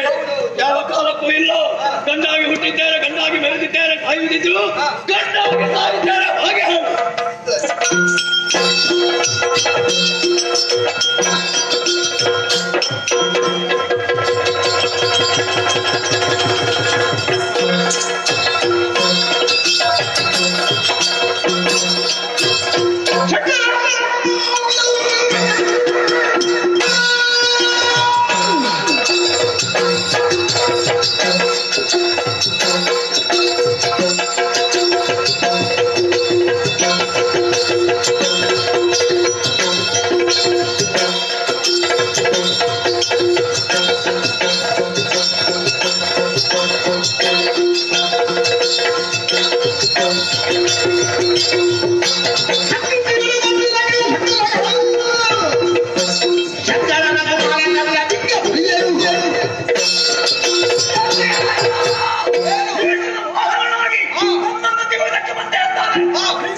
ಇದುವರೆಗೆ ಬದುಕಿದಂತಾಗಿ ಸಿಂಧು ದಾನವನ್ನು ಕೊಲ್ಲುವುದಕ್ಕಾಗಿ ಬಂದೆಯೋ?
ಇಷ್ಟೊತ್ತು ನೀವೆಲ್ಲಿದ್ದೀರಿ? ಎಲ್ಲವನ್ನು ಕಾಣ್ತಾ ಮರೆಯಾಗಿದ್ದವ ಈ ಪ್ರಸಂಗದಲ್ಲಿ ಅಡಗುವುದೇ ನಿಮ್ಮ ಕರ್ತವ್ಯ. ಯಾಕೆ ಅಡಗಿದ್ದು? ಯಾಕೆ ನನ್ನ ಕಾರ್ಯ ಸಾಧನೆ ಮಾಡಬೇಕು ಅನ್ನುವಂತಹ ಉದ್ದೇಶದಿಂದಲೇ ಮರೆಯಾಗಿದ್ದದ್ದು. ಯಾಕೆ ದಾನವ ವೈರ್ಯದ ವಿರುದ್ಧವನ್ನು ಪಡೆದವ ನೀನು? ಹೌದು. ಈ ರೀತಿ ಮಾಡುವುದಕ್ಕೆ ಕಾರಣ ಏನು? ಕಾರಣ ಇದೆ.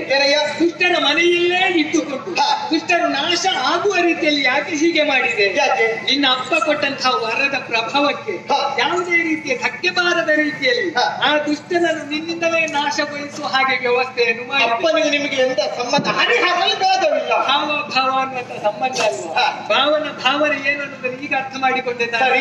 ನಿನ್ನ ಬಾಲ ಲೀಲೆಯ ಮೂಲಕವಾಗಿ ದುಷ್ಟರನ್ನು ನಾಶಗೊಳಿಸುವುದರ ಮೂಲಕ ಈ ಪ್ರಪಂಚದಲ್ಲಿ ಧರ್ಮವನ್ನು ಸಂಸ್ಥಾಪನೆ ಮಾಡಿದವರು ನೀನು.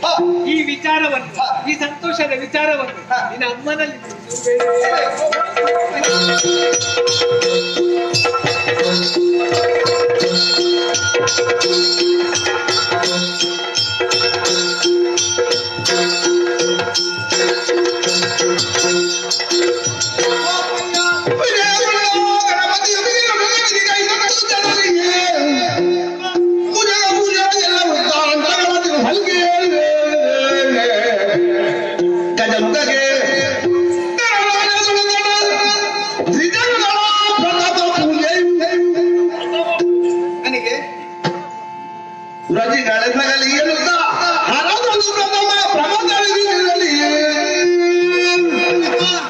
ನಿನ್ನ ಆಶೀರ್ವಾದವನ್ನು ಪಡೆದುಕೊಂಡು ಮುನಿಗಳಿಗೆ ಕಷ್ಟವನ್ನು ಕೊಡುವಂತ ರಕ್ಕಸನ್ನೆಲ್ಲ ನಿಮ್ಮ ಬಳಿಗೆ ಬಂದಿದ್ದೇನೆ. ನಿನ್ನನ್ನು ನೋಡುವಾಗ ನಿನ್ನ ಮುಖವನ್ನು ಕಂಡಾಗಲೇ ನನಗೆ ಅರ್ಥವಾಯಿತು.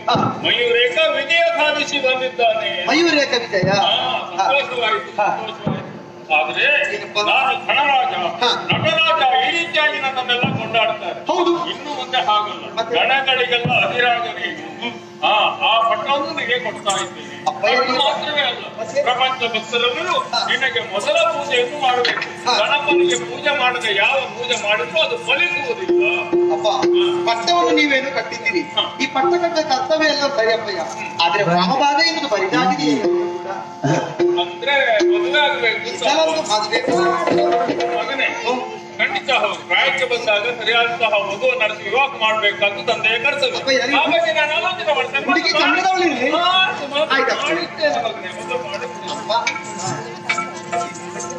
ಒಳಗೆ ಕೊಡ್ತೇವೆ.